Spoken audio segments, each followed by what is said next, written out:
Hello, hello, hello, everyone. Good evening. Good to see everybody in here. Wow, there's a lot of people in here. Sorry. Um,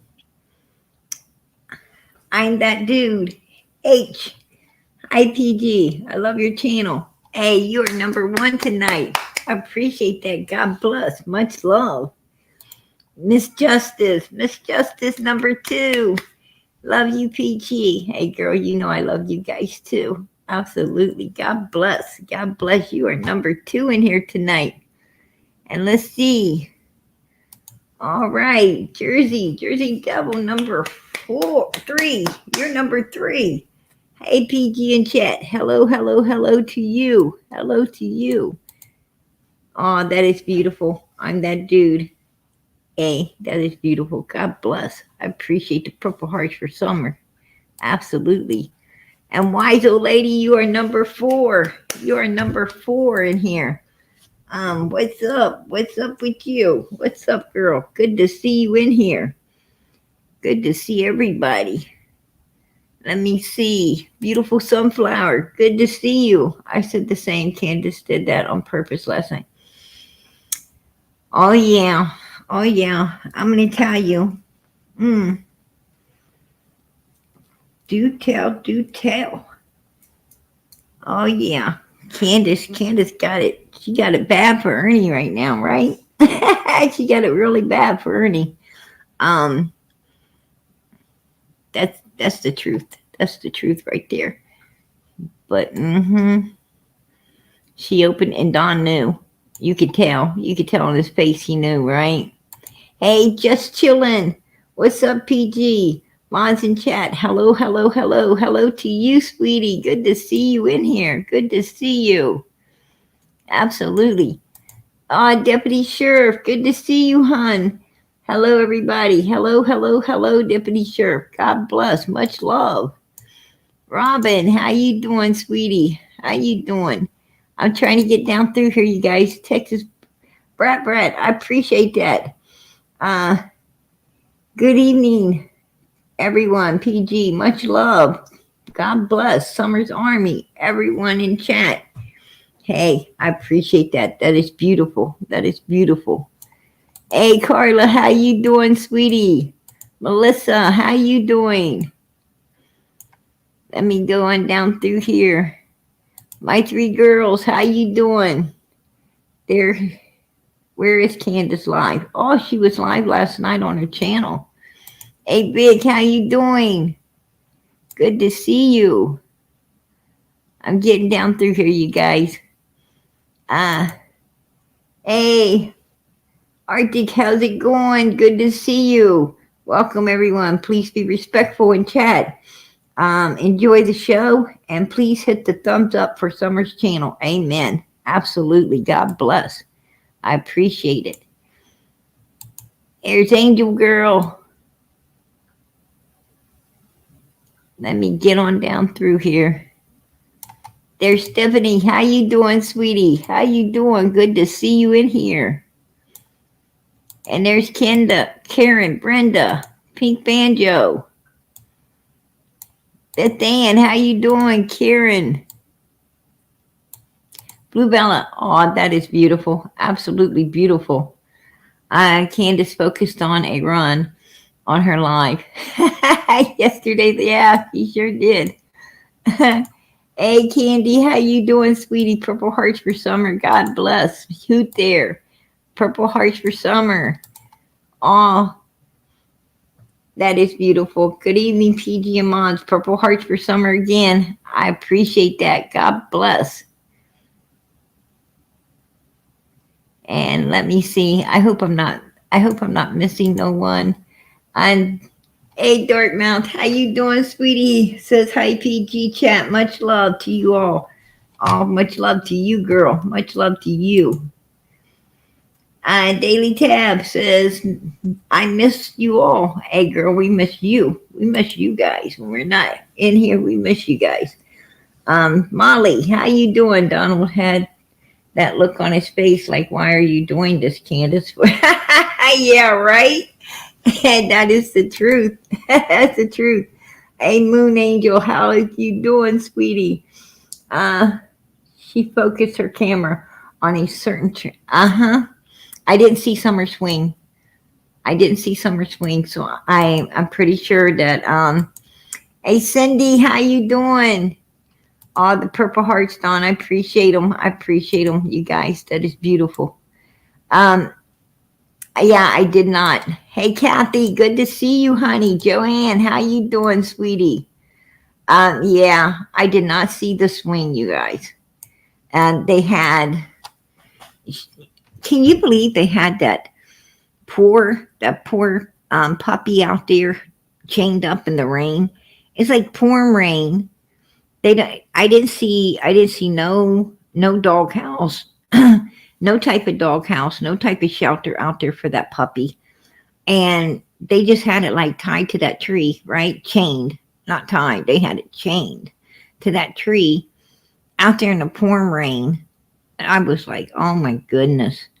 Who does that? Who does that?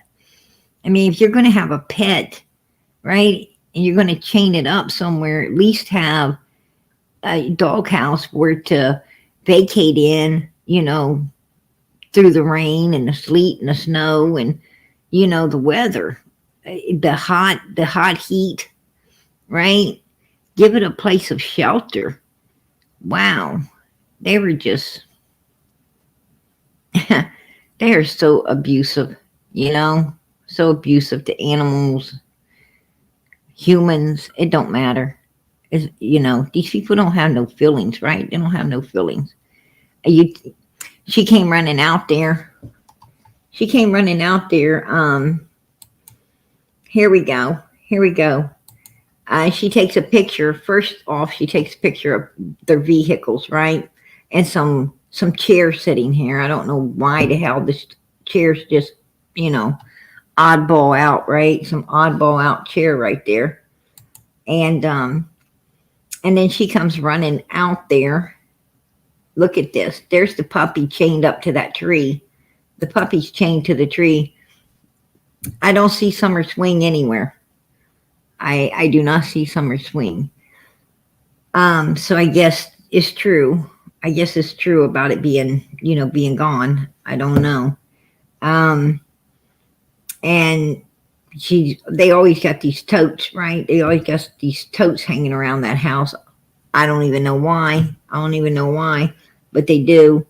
And poor dog, no dog house, no shelter, no place, out there in the pouring rain, chained to a tree.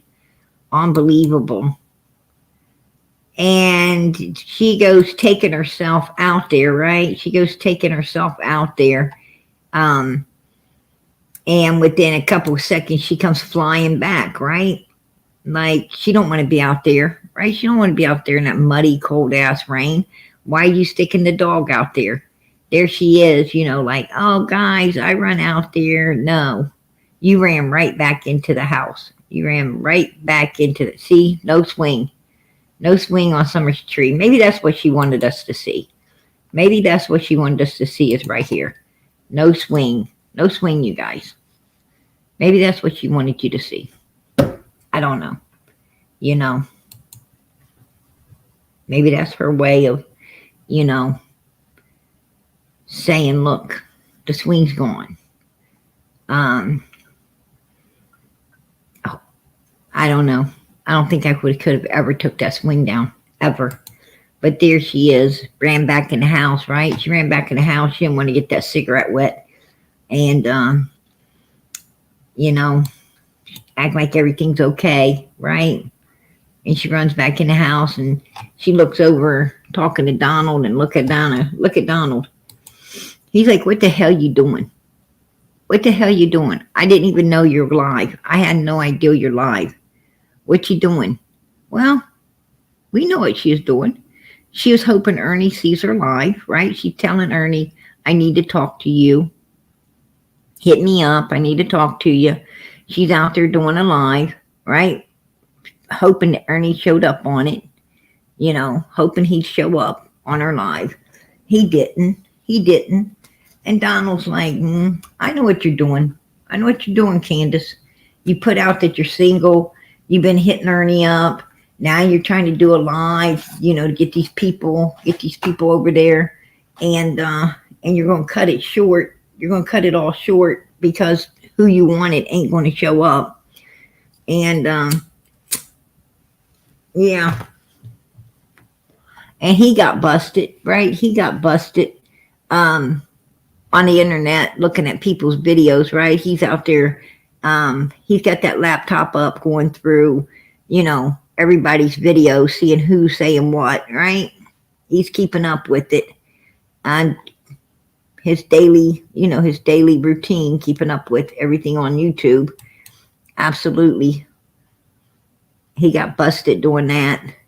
He even got caught with a cat in his pocket, right? He had a freaking cat in his pocket. That was crazy. Look at her. Look, when he's like, hell no, what the hell you doing? She's like, right? Well, Ernie didn't show up anyway. Yeah. I don't think that's a healthy or a happy home right there, honey. And look at this. The poor cat looked like it might have mange. Look at it. Oh my goodness. Unbelievable. First time I saw the picture, I thought the head was hanging out Don's pocket, but I guess it's sitting there. Trying to hide. Afraid Candus throw it out in the rain too, right? Afraid she's going to throw it out in the rain as well. It's like, oh my goodness. Crazy, right? Crazy. Candus running around right here.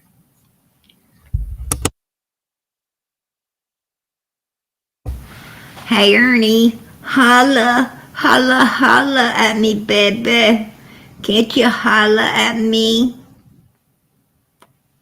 Everyone's my enemy except one person. I don't know, Candus. I don't know. At the looks of that face right there, I say that's your enemy too, right? If that's the one person you're talking about, he ain't looking so happy with you, right? Might be because of this right here. Hey, it's Candus. Holla at me. I really need to talk to you, Ernie. Come on, baby. Let's go fishing in the dark. Right? Come on, Ernie. I ain't got to see your birthday suit yet. Right? Oh, shoot. Crack me up. There she is. All singled up, right? Look at that. Single, ready to mingle. Candus single as a Pringle. And I heard somebody, it went through the grapevine. You guys. That Candus ain't only single as a Pringle, but I guess she was looking for someone single as a Pringle, right? Someone, and it got through the grapevine.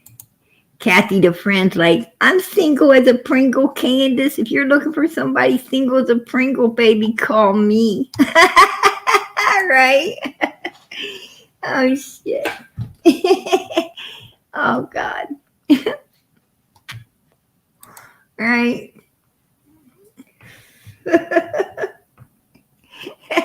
Come on, holla.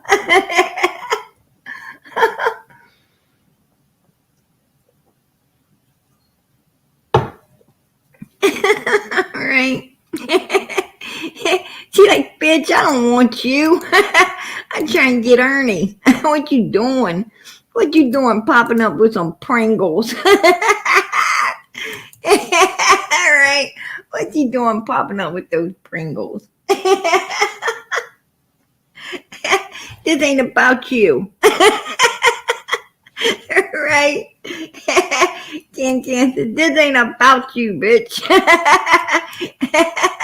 I be looking for my Ernie. Oh, shoot.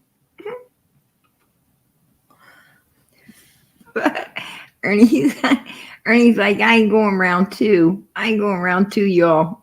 She done threw my phone in the pond. She done sunk my phone. You guys really want me to go out there with her now? I don't think so. Right? Oh, shit. He's like, oh, hell no. Right? Look. Look at this, you guys. Take a look at it. Take a look at this. Watch, watch this face. I know what they're really upset about. I know what they're really upset about. You peed in our water, didn't you? Didn't you, Tim? Look again. She's like, you pissed in this, didn't you?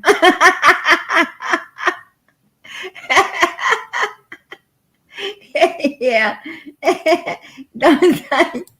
Don's like, you already got us filtered water through some old man's kidneys, ma'am. What the hell you doing now, Candus?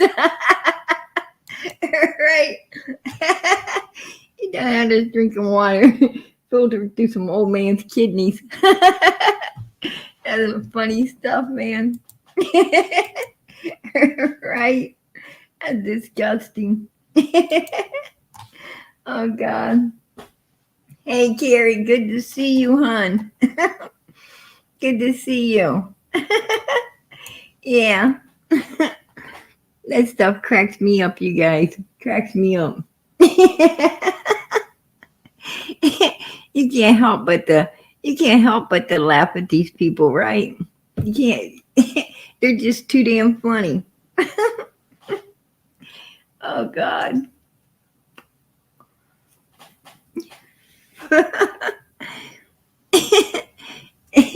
They out there. He's like, the puppy's trying to get the cat. The puppy wants the cat. It can't have the cat. Right? Quit looking out there, puppy. Quit looking out there and see your mama all chained up to a tree. No shelter. Right? No shelter. Unbelievable. I don't think, these guys don't care. They don't care if they open that camera up and, them pictures are worth 1,000 words, right? Candus ain't learned that yet. She'd be opening that camera up like, oh my God. That place still looks like hell. Right? It still looks like hell. They got the only chair in the house sitting out in the yard.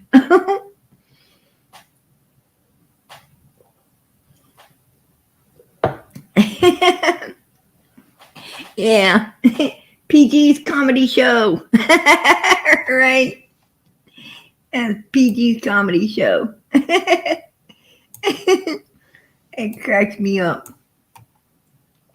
Anyway, I wanted to talk about Candus a little more than why she did her video last night. Right? I told you guys last night I would have liked to cover more, but we went kind of out in left field, and that happens, right? We get out in left field sometimes, you guys, and it is what it is. But we always come back. And I told you last night I'd like to explain a little bit more in detail some things about Can. Well, I'm going to do that tonight. I find it funny that Candus has some kind of an obsession with the number 2. Right? She tells Ernie, for instance, in 2 days, she's going to give him all the truth about June 15th, 2021, right? I'm going to give you all the truth, Ernie. 2 days, we're going to talk. We're going to talk. Okay, Candus. Okay. Okay, Candus. You get some rest. You get some rest. In 2 days, we're going to talk. Well, Candus don't show back up. But she used the number 2, right? And she ain't ever told the truth about June 15, 2021 yet, right? I don't think she ever is. Because if she told the truth, her and Don's ass be in prison, right? They be in prison. That's my opinion. That's my opinion, you guys. But she ain't going to tell the truth. She ain't going to tell no truth about June 15, 2021. She ain't going to tell that to nobody. But, you know, she says in 2 days. 2 days, Ernie. 2 days. I find it funny also, you know, she says 2 minutes. 2 minutes between watching Summer in that house and her worthless ass getting back into the house, right? 2 minutes. She's stuck on that too. You know, until people started like, 2 minutes. Then she tried to up it a little bit. But she was stuck on that too. She was stuck on that too from the beginning, you guys. Right? Right when Summer came up missing. She was on that too. 2 minutes. It was like 2 minutes. I walked over, put her in the house, watched her go in, ran back over, straightened out my mom's knee brace, and went straight back in the house. It was like 2 minutes. That's what she says, 2. You know, so she's stuck on that 2 again. Also, she says that the video of Summer dancing in the rain, was like 2 days before Summer went missing. Remember that? She says 2 days. I'm gonna show you guys. Let me ask you a question. When is your time? When you gonna tell everybody what happened? Man, okay, look. Give me 2 days, and me and you are gonna go live, and we're gonna talk. Give me 2 days. I'll give you 2 days. I need to rest anyways. Give me 2 days. Yeah, you need to after I see what happened. Well, you be good. Get out of here. Go get rest. 2 days. 2 days, bro. 2 days. 2 days. 2 days. Right? She's on that number 2. After I started searching around on my computer and shit and looking around, and I was like, damn, there's a lot of fucking child predators around here. And I didn't know that at the time when I lived there. Yeah. So I started searching into all them. Like, there was a few that weren't like not even 0.15 miles. Like, they could walk through the woods and be there in no time. Okay, the day Summer was dancing in the rain was not June 15th. It was like 2 days prior to that. And that was when Donnie's co-worker Dudley was there. And he went to work with Donnie in Donnie's truck in his.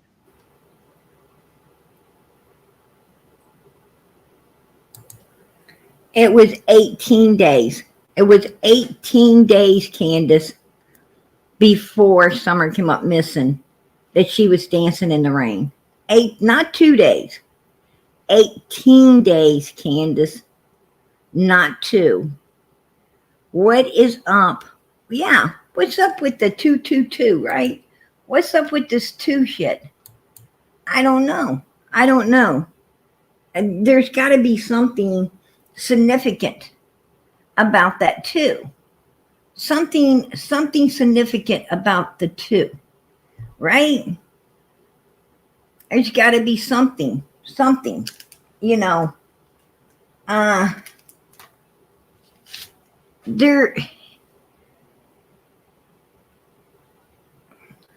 What I'm trying to say is there's some answers. There's some answer to what happened June the 15th in that number 2. I mean, because that's a number she's picked to use, as if she doesn't want to forget it, right? She's hooked on that number 2. Right, O'Sullivan? 2 is the highest she can count. You might be onto something. You may be onto something, girl. That's funny as hell. Oh, shoot. That's funny. That is definitely funny. I like that. Right? Oh, shit. Yeah, maybe that's it. She was number 2, right? It might be she's always being sloppy seconds. I don't know. Right? I have no idea. You guys cracking PT up tonight. Oh, shit. That's funny as hell. Right? Yeah. You guys are putting out some good answers, that's for sure. Oh my goodness. Hey, that could be it, butterfly. Kisses 2 o'clock when summer passed and it all began. It could be. It could be. I didn't think about that. I didn't think about that. Yeah. Yeah. Hey, that's why, I know there's something significant about that number 2. About that number 2. I was wondering, I was wondering like,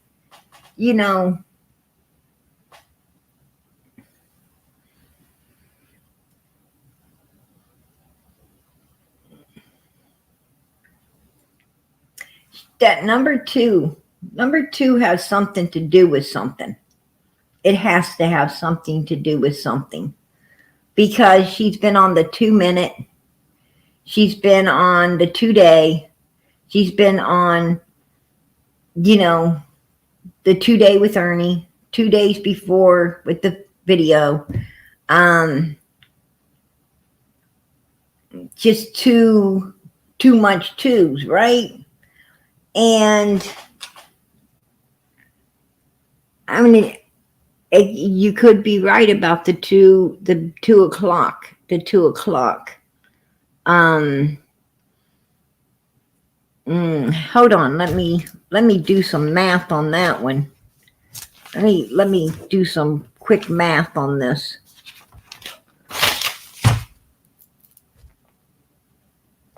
Okay. Now we know for a fact she picks Grandma up at about 10:30. No, Grandma calls Hunter's house at 10:30. I say it probably took them about 10 to 15 minutes to get Grandma, get her in the car and everything. So now we're looking at 10:45, and then they went to a smoke shop, which I would say another 15 minutes. So that would put us at 11 o'clock. And then they went to another smoke shop. Let's give them 15 minutes. That would be 11:15, right? And then they ended up going to Walgreens after that.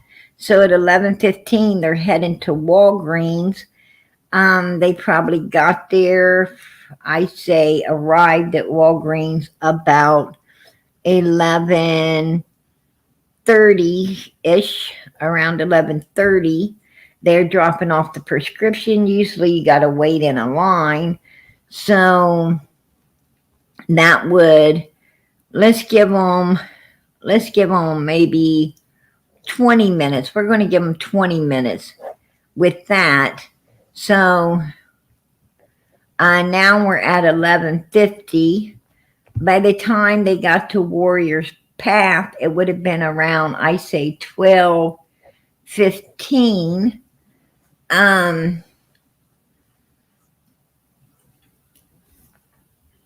When they got to the swimming hole, would have been around 12:15, maybe even 12:30.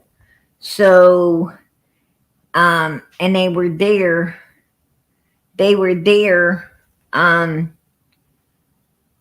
To my understandings,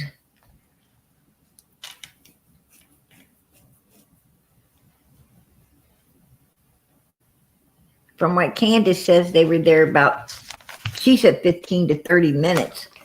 The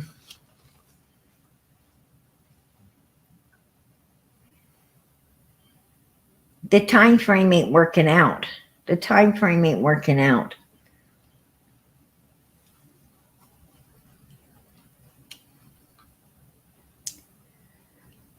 Because that would put them at 1 o'clock.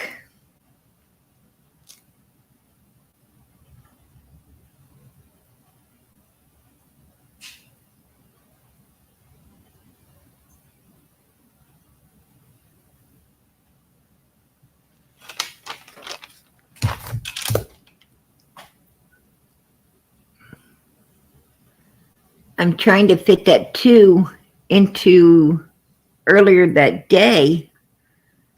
12:30.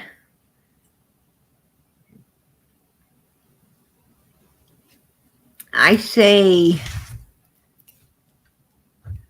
they got the Warriors Pass somewhere around 12:15. I say that they probably left there. I'm going to say they were there a good 30 minutes or more, because I believe it takes like 45 minutes for a prescription to be filled. So it would have been around 1 o'clock when they were leaving Warriors Path. And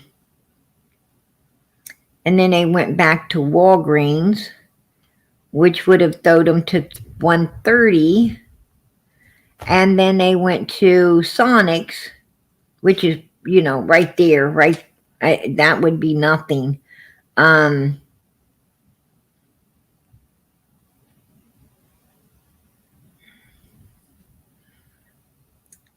we'll give them another 15 minutes on that. That'd be 1:45. 1:45, they're done with Sonic's and picking up the prescription. They would have been at the grocery store at 2 o'clock. They would have been at the grocery store at 2 o'clock. That's where they would have been, because they had Hunter home at 2:30. 2:30, Hunter was dropped off. So they would have been at the groceries at 2 o'clock. Maybe the 2 is when they were buying the milk. It could have been the 2 o'clock mark is when they were buying 2 jugs of milk. Hold on, let me check something.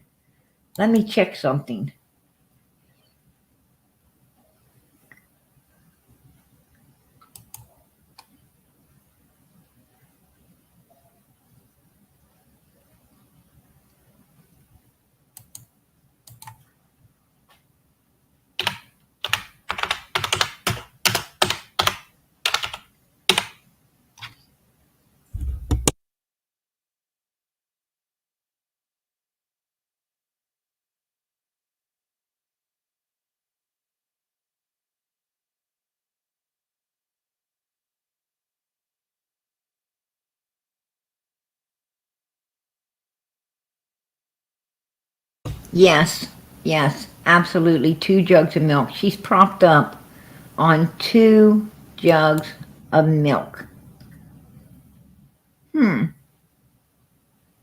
Yeah. I think you might be right about that 2 o'clock. At 2 o'clock, yeah, they'd have been propping her on 2 jugs of milk. So that 2 and, yeah, that makes perfect sense. It really does.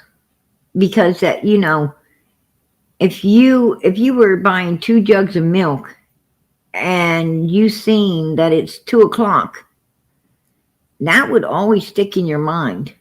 That would always stick in your mind that you're getting 2 jugs of milk at 2 o'clock to prop an unlived person on. You know, just buying 2 jugs of milk to prop an unlived person on would stick into your head. That might be where the 2's coming from, is those 2 jugs of milk. I know she's stuck on that 2. I know she's stuck on a 2. Now, I thought that 2 could be like 2 blocks over, 2 streets over, maybe 2 acres out.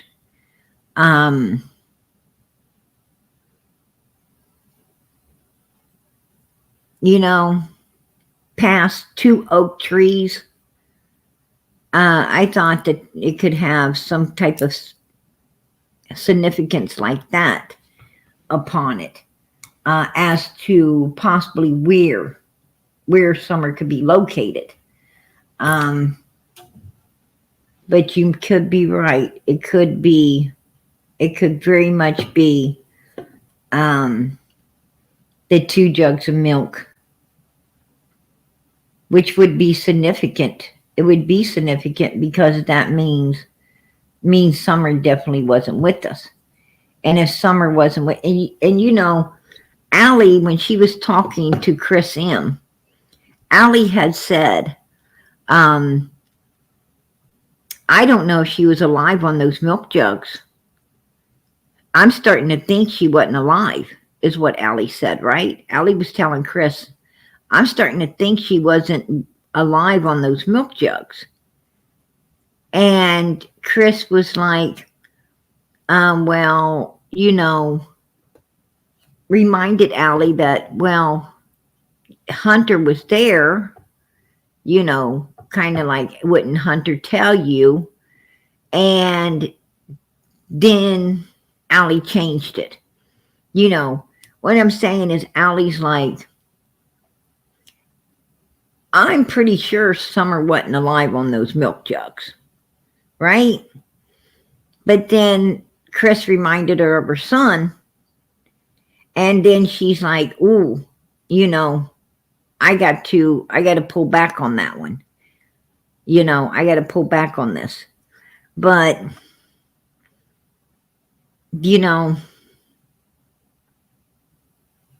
I think Allie and her mother pretty much tried to tell everybody in a lot of roundabout ways. Like Allie came out and said, I don't think Summer was alive. To be honest with you, Chris, I don't think she was. I'm starting to think she wasn't alive on those milk jugs. Allie was starting to believe that, Summer's passed away on those milk. Something happened. She wasn't even alive on the milk jugs. Then Allie, wanted to share that, and her mother wanted to share that, that H wasn't normal ever since that day, right? Ever since leaving with that, he came home. They said he came home at 2:30 and went to his room and had some kind of a breakdown, some kind of a meltdown, right? He was in his room rocking and shaking and wasn't wanting to come out, right? He was needing some kind of counseling. He was needing some type of counseling right after he got home from being with Candus and Grandis that day, right? And I think, Allie and her mother shared that to kind of try to let people know, look, something happened. Summer, we don't think she was alive on those milk jugs. And then Ronnie Lawson, right? He told a lady that literally worked at law enforcement with them. He told her, if she talks to the YouTubers, have them ask Don and Candus why they waited, especially Candus.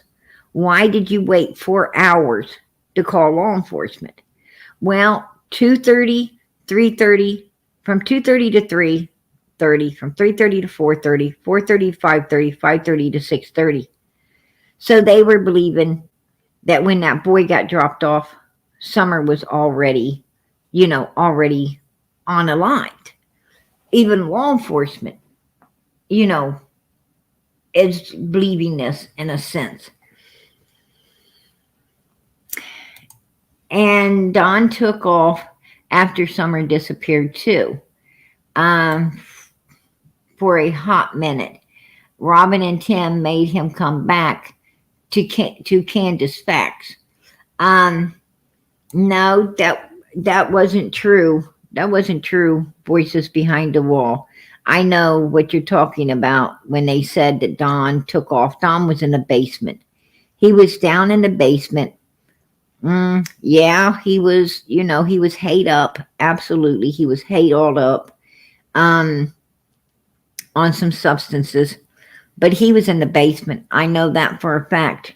I know that for a fact because I was talking with him. And he was hiding. He was hiding. Matter of fact, when Candus was telling the people out in the yard that Don wasn't there, and Donald was inside laughing. He was inside laughing. That they all thought he was gone. He told me, Sissy, you can't say nothing. They think, that he was gone over into Mexico or over, gone somewhere. Virginia, whatever, to buy stuff. But he wasn't. He was right there in the basement. I was talking with him. No, he was not in Knoxville. Absolutely not. No, he wasn't in Knoxville. He wasn't with no girl. Don lied to you. He lied to you. He was in the basement on the phone with me. He was on the phone with me. Just like the day that Chris M went up there and done that interview with Candus. Don was at work on the phone with me. He wasn't in a shed. He was at work on the phone with me. No, he did not go nowhere. That was not true. None of that was true.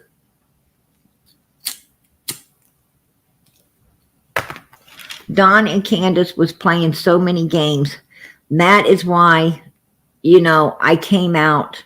That's why I came out onto Ziggy's to try to let people know. I wanted to warn people what kind of people Don and Candus was. I wanted to warn everybody. I wanted to let people know what kind of humans that Don and Candus was. And, and when I came out, on Ziggy's channel, I really thought this community out here was for the missing children. I thought I was going to be welcomed out there telling the truth. I thought these people would treat me with kindness, caring, love, and respect for stepping up for this little girl, but they didn't. All I got was a lot of hatred and pure evilness coming at me because of what? Don and Candus, two evil human beings and their evil lies. And people wanted to believe them. People wanted to believe their evilness. They wanted to believe the lies that Don and Candus was telling. And I had never seen so much hatred in my life, coming from so many people when you were trying to do nothing but pure righteousness for a missing child. It was it was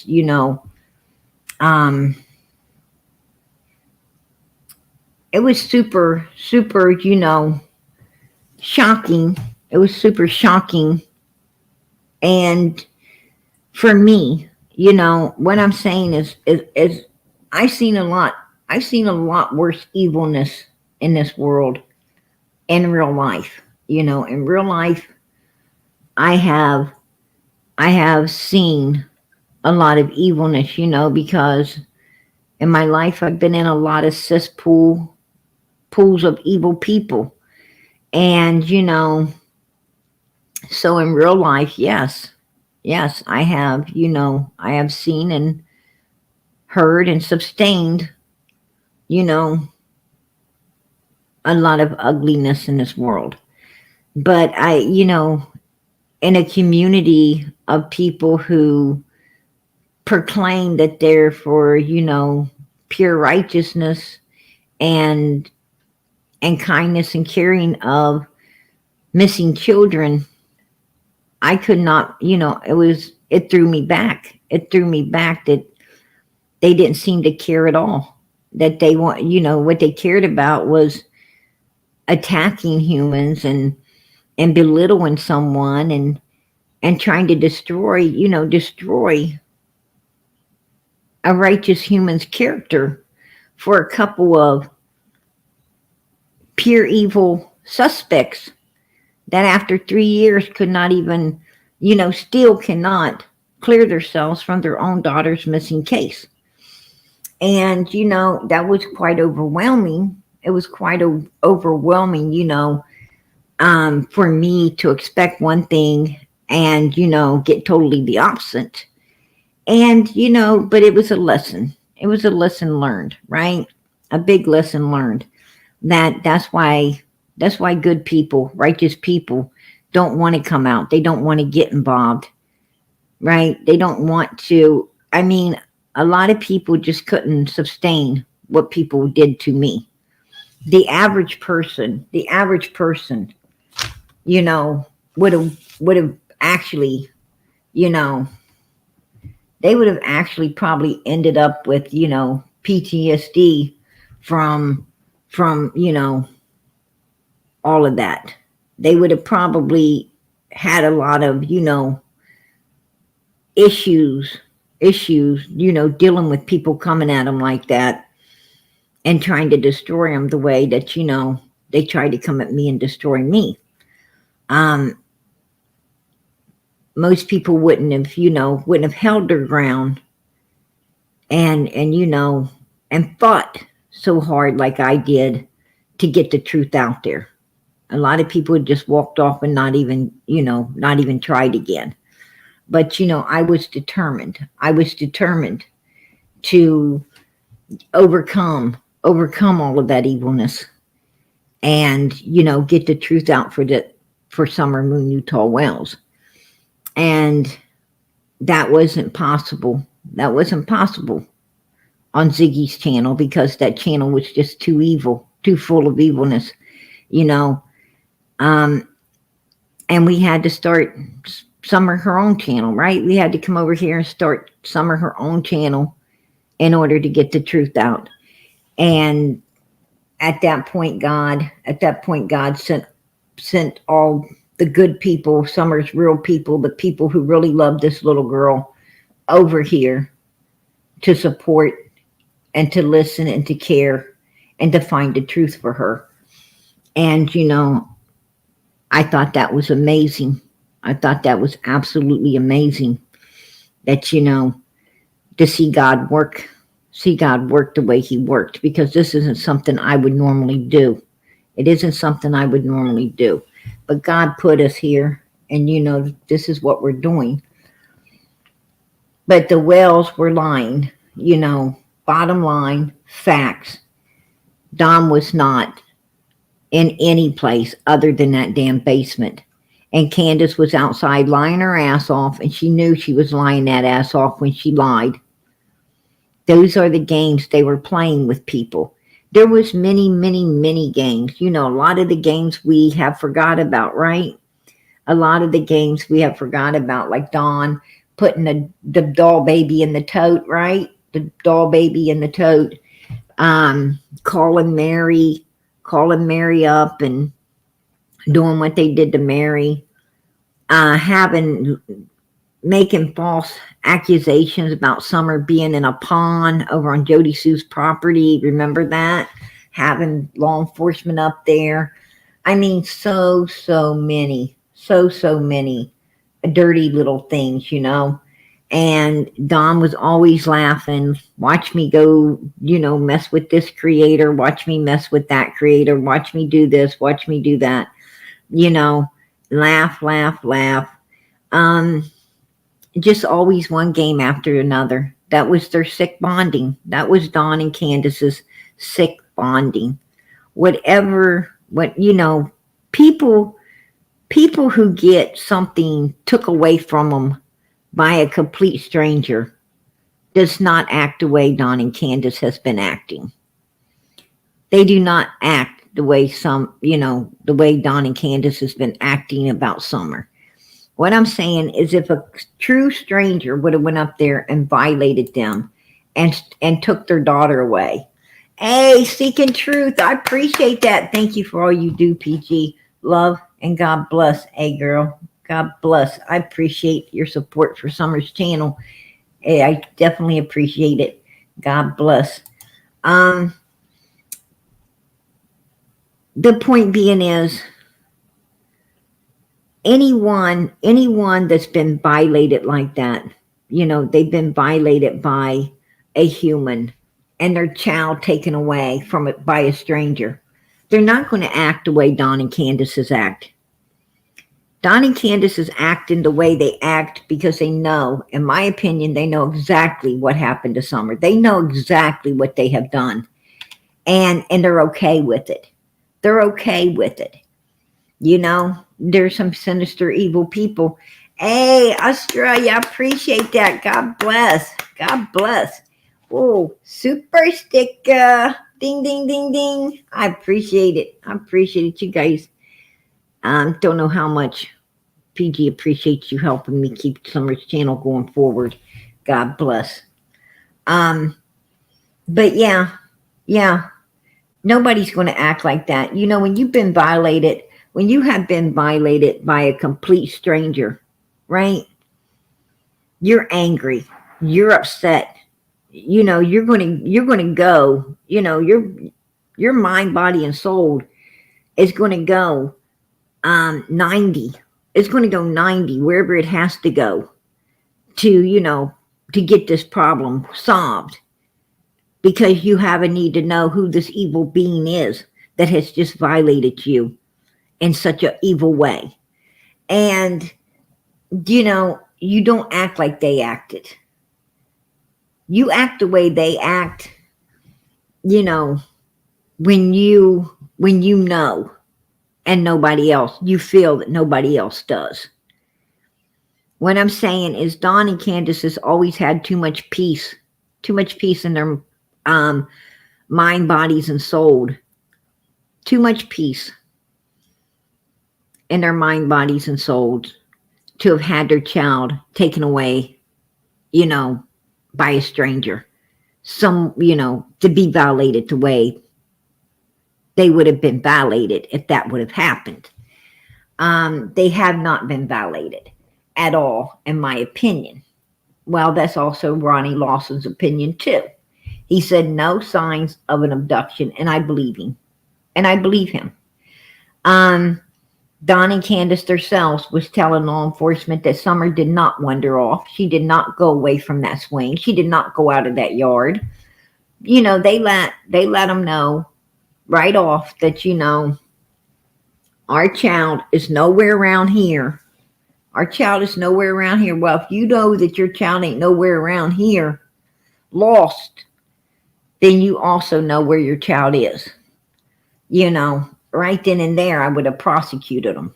Right then and there, I would have said that's a mission. That right there is a mission, that they done whatever was done. Because you cannot tell us where someone isn't unless you know where they are. So I would have arrested them upon that factor right then and there had I been law enforcement. And I wouldn't have cared. And why they wasn't arrested upon that particular factor, I don't know. But I know they could have been. Right there and then. You cannot tell someone where someone isn't unless you know where they are. That's just, that's just common everyday sense, right? But they weren't arrested. They wasn't arrested. I got to, I got to wonder Exactly. Love of Scorpio. It is too. You know, Don and Candus hasn't been violated in any way. They've been playing games from day one, right? From day one. Um, they're, Don and Candus Wells only fuck up in all of this, right? Their only mess up in all of this, right? Was not being the real church people, the real, the real deal of two parents who truly was violated by some stranger. That's their only mess up in this whole thing. Because, by them not being, the people they portrayed to be, got them outed, right? Got them outed for their sinisterness. What I'm saying is, when we went in there, right, believing that these parents possibly was not guilty. When we went in there thinking that these parents possibly was not guilty, and we was willing to lend a helping hand, however we can, to help them find their child, only to find out that they were some evil, sinister human beings playing a bunch of games, and indeed, everything's pointing at they had all to do with what happened to their child. Well, it came out. It came out. The people started calling out what they're seeing. The people started exposing Don and Candus Wells' evil side, and showing everybody, truly who they are, instead of who they're trying to portray to be. And that was their big downfall. That was their big downfall. Was to be portraying something they were not. Because you cannot ever portray, there's no actor on this earth that can portray to be something they are not. Either you are or you ain't, and it's going to show. The truth will come to the light. No one in this world, no one in this world is that good at portraying to be someone they're not. That's why you don't do it. Be who you are. Be who you are, because people's going to see through the facade. When people put on an act and they act like they are something they're not, at some point people's going to start seeing through it. They're going to start seeing, hey, these people ain't the people they act like they are. They're not the good people they're trying to portray they are. People get glimpse of the truth. The truth is something you cannot hide. And you cannot hide it, because God said it will be pulled to the light. No matter how hard you try to keep it in the dark, it will be pulled to the light.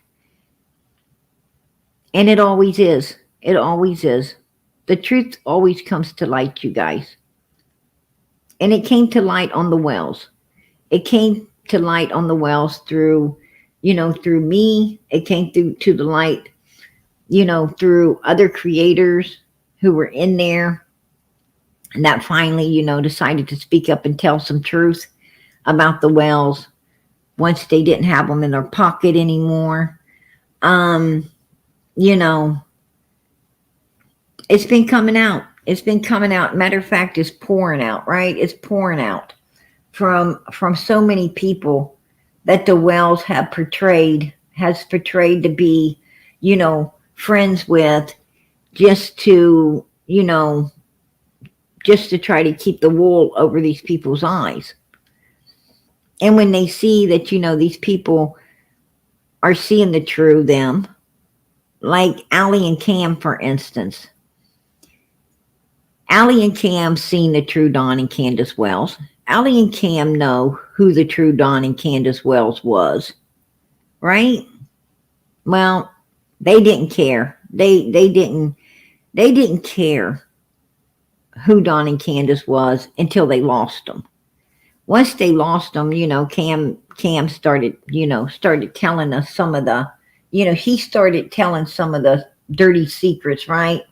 Like when they were sitting in the kitchen trying to talk to, Candus, asked her some questions, and, she rolled them off the hill, right? She rolled them off the hill, and they admitted that, she was a damn liar and had been lying.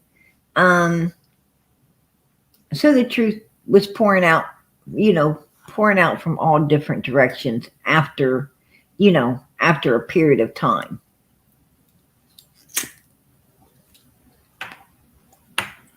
And the Wells started losing more and more and more support, right? They started losing more and more and more support.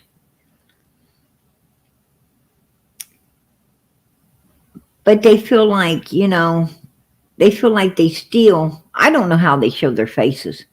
To be perfectly honest with you, I do not understand how the Wells could show their faces out here in society.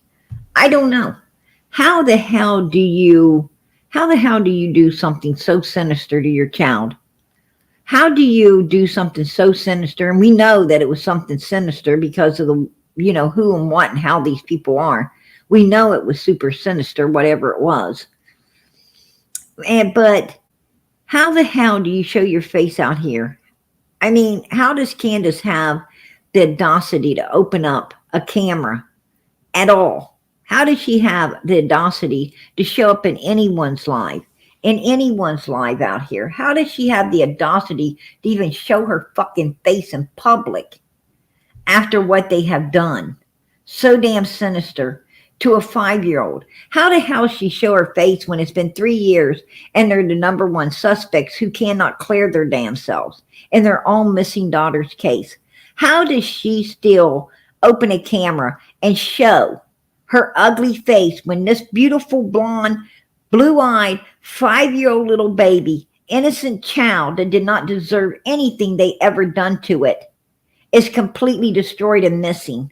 How does this bitch have the audacity to open a camera and think anyone wants to see her face? That's what I want to know.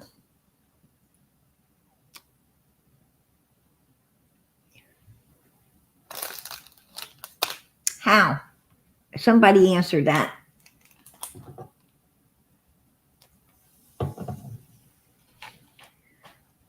I don't know. I don't know.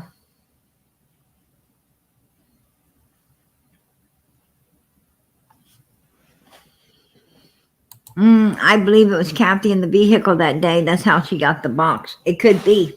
It very much could be.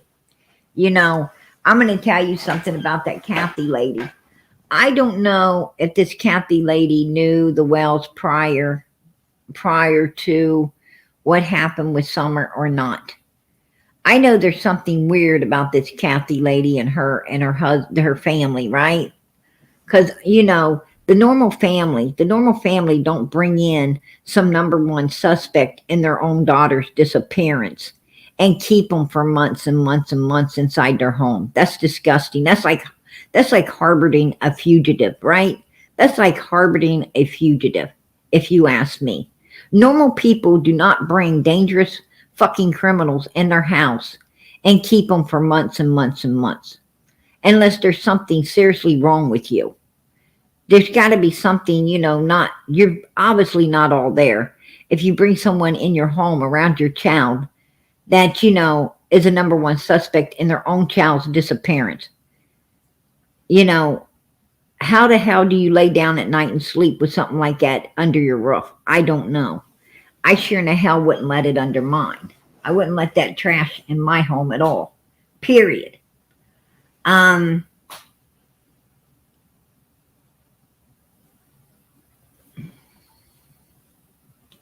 don't know. It's unbelievable. It's unbelievable. I have no idea. Oh, Sullivan, I do not know if I throwed your super chat up or not, but I'm doing it now. I think they heard this planned for a long time. Yeah, I think they had it planned for a long time too. I do. That's why they started going to church with Summer, so they would appear to be good church going people. You could be very, very, very right. I think they had child protective services on them so much that I think they had child protective services on them so much that absolutely, absolutely, they were, that's why they were hiding. They were hiding behind the church, right? They were hiding behind the church, and that particular church doesn't care if you hide behind it because that's what they're there for, right?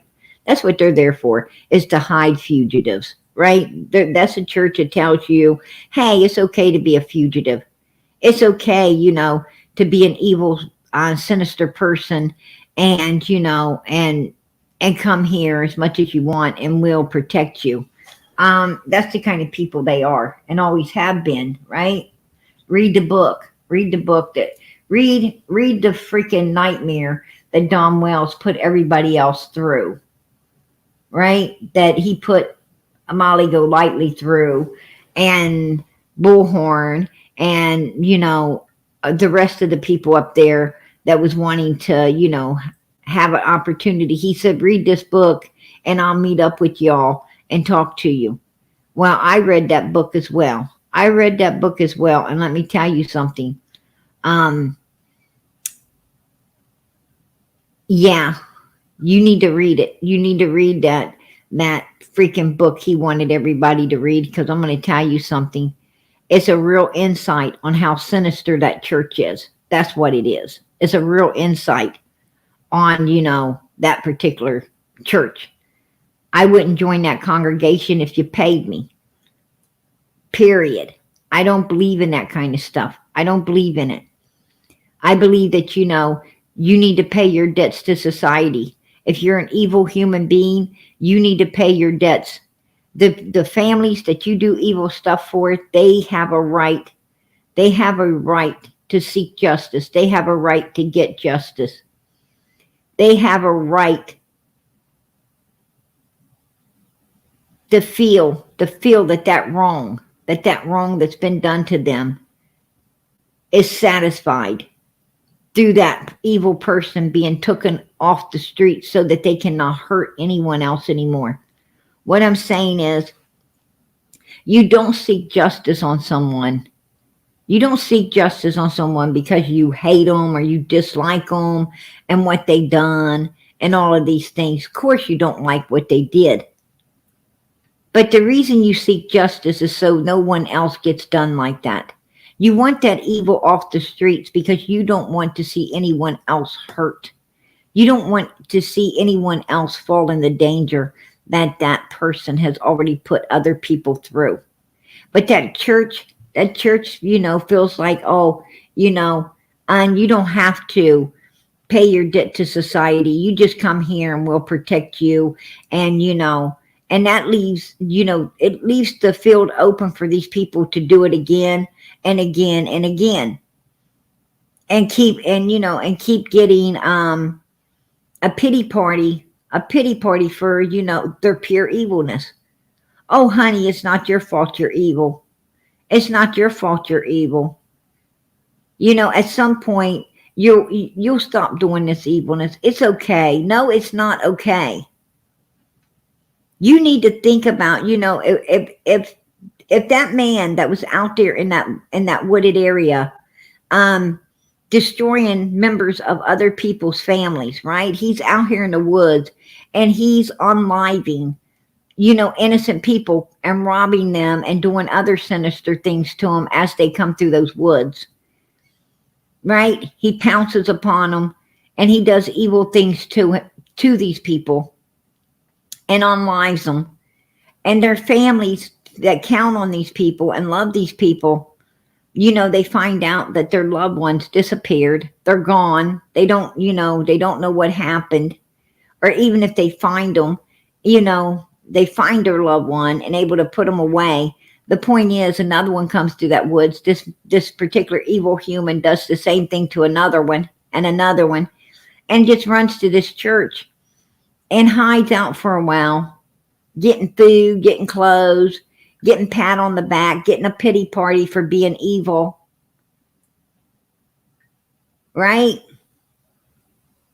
Kind of like the whales. That's why the whales expect to be getting a pity party out here. They expect to be getting a pity party out here. They can't understand why you're not feeling sorry for them and understanding that they're just evil. Should give them a pity party. You shouldn't be wanting to put them in jail. You know, it ain't their fault they're evil. It ain't their fault they done destroyed one. Well, actually, they destroyed 2 kids in Wisconsin, right? A kid in Arkansas, 4 kids in Tennessee, a couple kids up in Utah, right? They destroyed quite a few kids, but one's completely missing now. One's completely missing. And, you know, but you guys need to support them. You need to support them because, you know, evilness should be supported according to that church. Well, it's the victim support. Where's the victim support? I'm going to tell you something. People have a right to know that this evilness is locked away and cannot destroy another human being again. And that church, if it had any sense, it would understand that. I don't know what kind of people go to this church, and I personally don't care. But if you ain't got enough common sense to know that evilness should be locked behind bars so that it don't destroy anyone else, there's something wrong with you. I mean, that's how we keep society safe. That's how we keep our society safe, you guys. It's locking up these evil beings that do sinister, evil stuff to children. But you know, this society didn't lock Candus up when her little boy, was victim to a ball bat. They didn't lock Candus up when her child in Arkansas was a victim to her substance abuse. They didn't lock her up when her children in Tennessee were victims to extreme neglect, abuse, and a whole lot of other things. And that is why Summer Moon Utah Wells is completely disappeared now. Because these fuckers got away with too much shit in the past and had no repercussions. And when they don't have no repercussions, they feel, that there won't be none for doing even more sinister, evil things. People like that don't get better, y'all. They get worse. They get worse. And, well, Summer is a prime example. She's the prime example of being in the hands of people who were not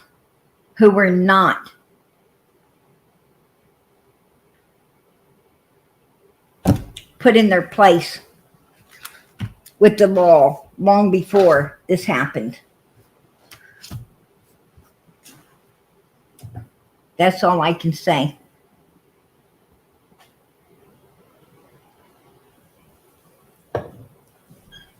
And because of that church, Don and Candus feels that evilness should be supported. And that's what that book's about. That book is about an evil people being out in those woods, unliving innocent human beings, and then being coddled and petted on the back and told that it was okay to be evil. Who in the hell wants to go to a church like that? I don't. Because you know what? My Bible says that evilness is supposed to be put away from the good people. Evilness is supposed to be put away from the good people.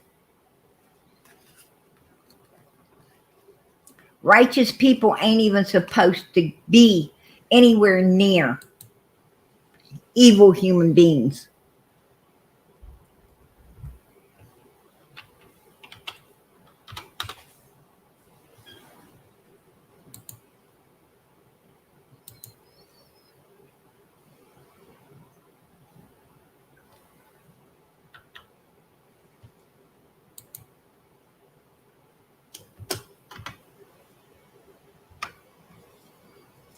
Blessed is the man that walketh not in the counsel of the ungodly, nor sitteth in the way of sinners, nor in the seat of the scornful. But his delight is in the law of the Lord, and in his law doeth he meditate day and night. And he shall be like a tree planted by the rivers of water, that bring forth his fruit in his season. His leaves shall not wither, but whatsoever he doeth shall prosper. The ungodly are not so, but like the chaff which the wind driveth away. Therefore the ungodly shall not stand in judgment, nor sinners in the congregation of the righteous. For the Lord knoweth the way of the righteous, but the way of the ungodly shall perish. Right there. Blessed is the man that walketh not in the counsel of the ungodly, nor standeth in the way of sinners, nor sitteth in the seat of the scornful. There you go. There you go. You have no rights being around, nor aiding and abetting pure evilness. That is Psalms number 1. It is in the King James Bible. Read it for yourself. That's not PG's words. That is God Almighty's words. We are supposed to turn away from wickedness and have nothing to do with it. So why? Why is there a church out there coddling it? I don't know. I don't know.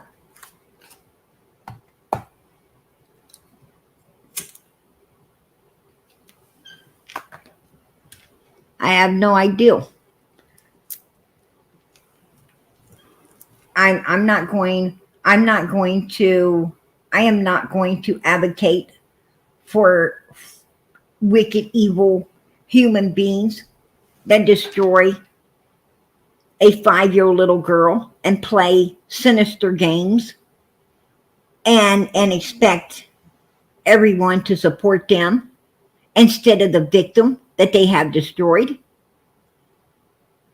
Who in their right mind does that? Who in their right mind would think the way the Wells think? There's something freaking, mentally wrong with these people to even, first of all, to even think that they deserve any type of support. They haven't gave their daughter none, so why the fuck should we give them any? Somebody answer me that.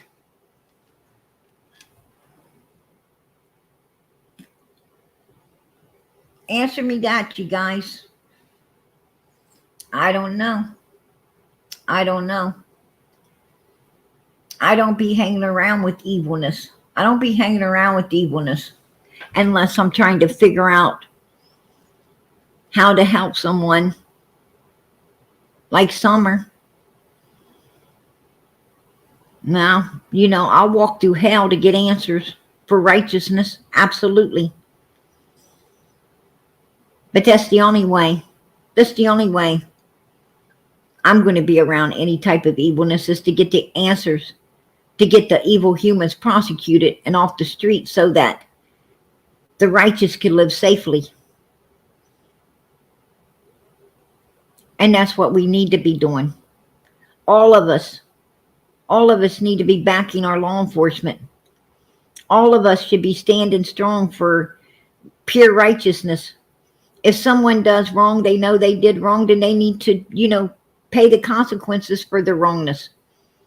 If you tell your child don't be out there doing bad things and your child does it anyway, well, say, you know what? I warned you, I told you, and now you're going to have to pay the price for what you've done.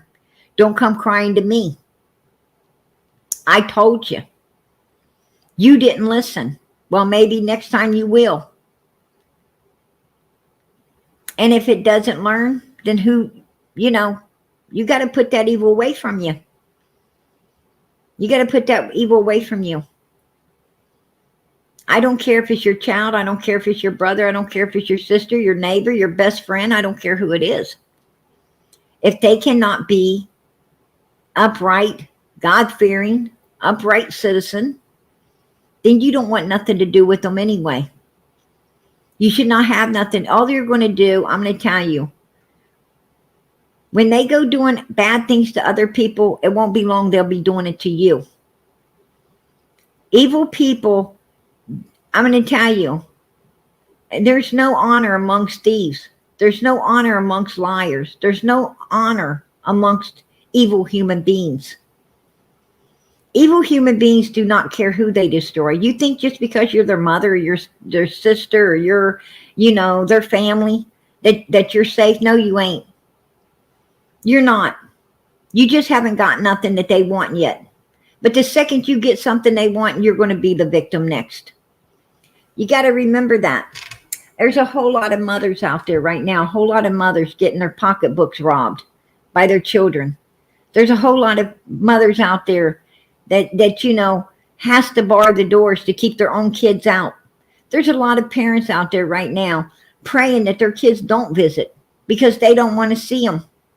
They're nothing but trouble.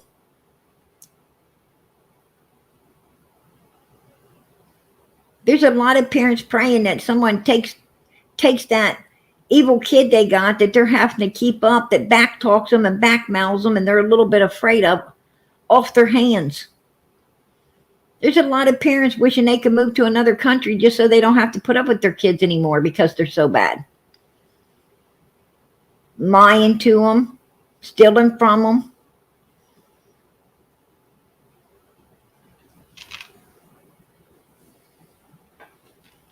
I'm going to tell you something.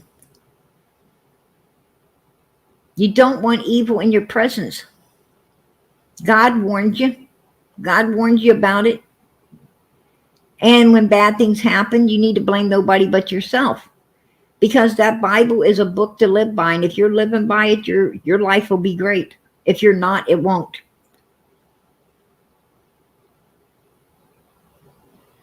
You got to do righteousness. I understand. I understand that, people want to have compassion.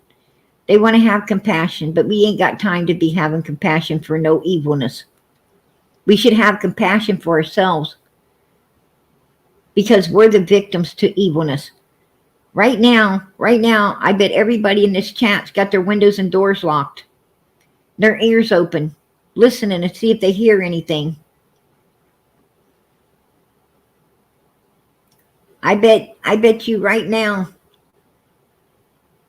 you're on guard. You're on guard. When you go out to your car, you're on guard. You look around, you look out, you look around your surroundings. You're always on guard. Well, that evilness has already got everybody in submission. It's got everybody in submission. People used to leave their windows and doors open.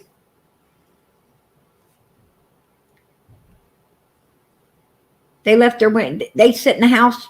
They sit in the house in the evening, watch TV with the doors open. They go outside. They go out on their porch with their coffee and their piece of cake and sit around for hours of talking and didn't think nothing about it. They wasn't checking no surroundings. Didn't worry about that. Didn't worry about it. Well, nobody does that today. When people pull into their garage, they're watching.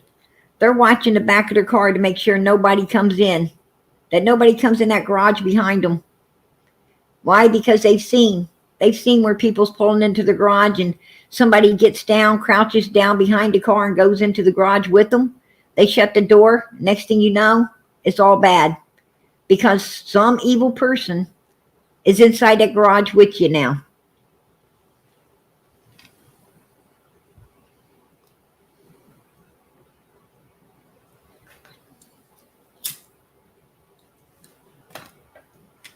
right? Panty snatching dons, right? They're in that garage with you. You know, Don and Candus, they trapped one woman at her refrigerator. Trapped her at her refrigerator. God only knows what they could have done to her. What they was going to do to her if the other lady wouldn't have went and got help. Right? We don't know. And the woman was scared. She pushed Candus. She pushed Candus out of the way, trying to get away. Because she was scared. And Don and Candus turned the table on her. They turned that table on her. When it was them, it was their evil asses that trapped her in her own home at her refrigerator. She did nothing but try to defend herself.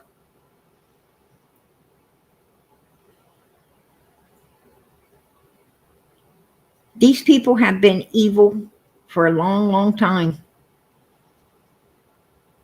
They're not going to change. Don and Candace's don't change, you guys. A snake might change. You know, a snake sheds its skin, but it's still a snake. You want to pick it up and take it home with you? I don't think so. Oh, well, you shedded your skin, little snake. You shedded that bad skin. Maybe you're good now. I don't think so. I don't think so.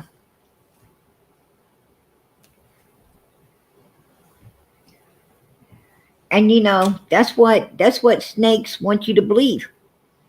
Snakes want you to believe that when they, you know, that they've changed. They shedded their skin and they've changed. I've changed. Trust me now. No. Hell no. Do not trust a snake. Because they're going to just keep shedding their skin. That's all they do. They shed that damn skin and they're still a snake. Don Wells shedded that skin in Arkansas. Right? When he went to jail. But he went back to Arkansas and he shedded that skin again, didn't he? He shedded that skin when he was bothering a 5 to 7 year old for a long time. Violating that small child that should not have ever been violated. And he shedded his skin, went to jail, shedded his skin, he's come back. Well, he bothered that same child that was 13 at that time. And a few other girls, right? A few other girls. And he shedded his skin again. He shedded his skin again, right? Sure he did. He got married. He got married and went down to Tennessee and got arrested again. Right? He was down in Tennessee abusing up his wife and family in a trailer. He gets arrested. He sheds his skin again. Then he comes back. And he's back in Utah again. And he's trying to sell his little boy. He's trying to sell his little girl. Right? Shed his skin again. Then he goes over into Arkansas, gets a place with Pam, and they go around getting young girls and their children in garages so that essayers can essay their little children. And them little children end up in Child Protective Services. Well, that snake shedded his skin again, didn't he? And ran off with Candus. And then he got up on Ben Hill Road again. And what did he do? Play loud music. Played loud music. And I heard that he played the sound of some kind of raven or some kind of bird to, you know, to torture his own mother, from my understandings. And then, you know, his mother passes away. He sheds his skin again, didn't he? His mother passes away. Did that bother Don that he done all this evil stuff to her? No, it didn't bother him at all. Matter of fact, that's what he was pushing for. He was pushing for him and Candus to have that place to themselves. And he finally got it. And then what does he do? After he sheds that skin, It starts abusing them children. They start abusing them 4 babies. Pretty good, right? Pretty good. Till one's all the way disappeared. Oh, now he wants to shed his skin again. He wants to shed that skin again, you guys. You guys need to support him. You know, everybody needs to support Don's evilness. Every time he sheds that skin, we need to support that evilness.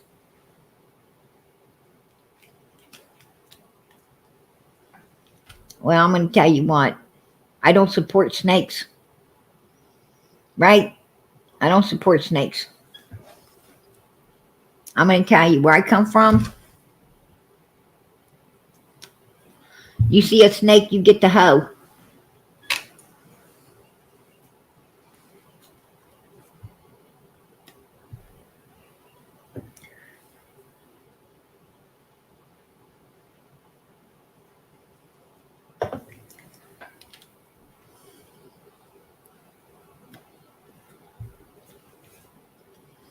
You go get that hoe.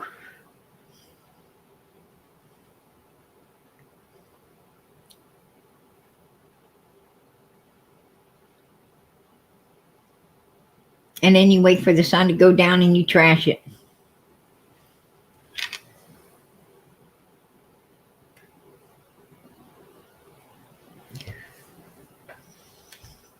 It's just the way it is.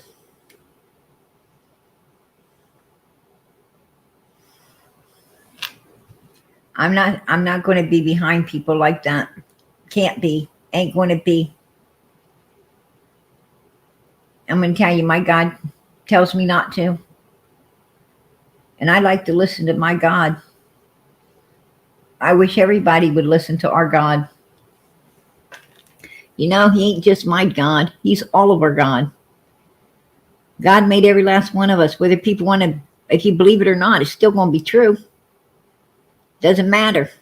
Truth is the truth. You can't change that. You can't change it. You know, there is a God, and he has a son named Jesus Christ that came here and he died for all of our sins. He died on that cross so we could all live for eternity. He paid the price. He bought your ticket. He bought every last one of our tickets. If we want to get that ticket, we can. To everlasting life. And a beautiful one. I suggest people be getting their tickets. You don't know how long they'll be being handed out. Matter of fact, it says that God, sometimes he'll turn his face away.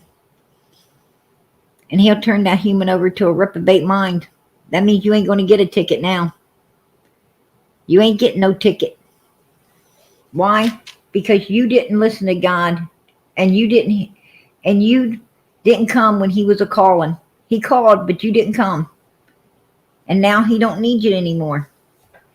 You chose your path. You chose it, and ain't no ticket for you. That would scare me. That would scare me, folks. I'm going to tell you, PG there ain't nothing on this earth scares me. Nothing on this earth scares me. Other than God Almighty and not getting in the promised land. Now that scares me. I ain't afraid to die. But I sure am afraid to go to hell.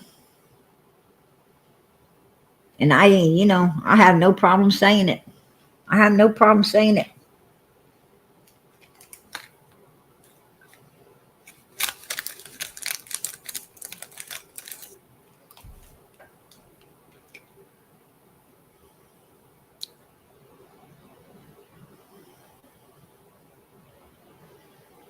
Hey, Carrie, I appreciate that.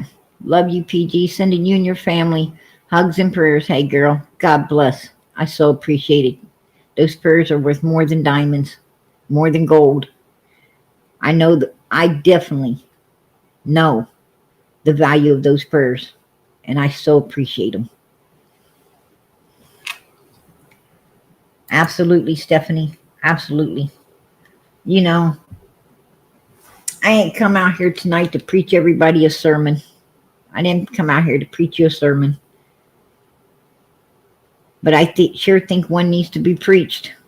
I sure believe one needs to be preached. I think we all need to get on a righteous path, man. There's a lot of evilness out here. And I'm going to tell you something. The way everything's going right now, it looks to me like the Lord could come any day now. It says it's going to be like the days of Noah. Wow, it is. It is. These people are out of control. I'm going to tell you, victims ain't getting support anymore. Victims ain't getting support anymore. Suspects are. It's like the more evil you are, the more you're liked in this world. The more you're treasured. I ain't ever seen nothing like it. Haven't ever seen anything like it. People getting away with all this sinisterness. And you know, they, like the song says, they can run on for a long time. Run on for a long time. But I'm going to tell you something. At some point, the one thing I do know for sure is everyone on this earth, well, unless you're caught up in the rapture, you're going to have to die. Even the ones left behind. Even the ones left behind that want to get a ticket. Well, the ones left behind wanting that ticket, they're going to have to go up there and they're going to have to get, you know, they're going to have to give up their life, right? They're going to have to give up their life to get that ticket to heaven. They're going to have to refuse the number 666 to get that ticket. And they have to get out of this world in order to get that ticket and live forever. Why go through all of that when you can get it right now? Why go through all of that when that ticket's waiting for you tonight? Why? I don't understand. Hey, girl, I'm bringing you up spicy watermelon. Hey, beautiful, how you doing? I'm doing good. PG, you referenced 666. What's so significant about that number sequence? 666, that's the mark of the beast. That is the mark that after the rapture comes, there's going to be a rapture. God's going to take his children off the face of this earth. Matter of fact, when the man was in heaven and he was measuring out, they said, don't tell the measurements of this particular spot. That's for the Gentiles. It's basically a holding tank. And when Jesus comes, he takes all the people. See, the Holy Spirit has to go off the earth before that evilness can rise up. That would be the beast, and that would be the Antichrist. They can't rise up as long as the Holy Spirit's on the earth. That's why Jesus is going to come. He's going to remove all of his people. They're going to go up. You're going to see them going up. And when they do, the only people left behind are going to be people that didn't get the ticket. They didn't get their ticket when they could. And now there isn't a chance to get it. You're left. The only way now is to not take the mark of the beast. If you take the mark of the beast, well, you've lost your life. You lost your life forever. If you don't, if you refuse, then you got to lose your life anyway in order to gain eternal life. So either way it goes, it's not a win-win situation.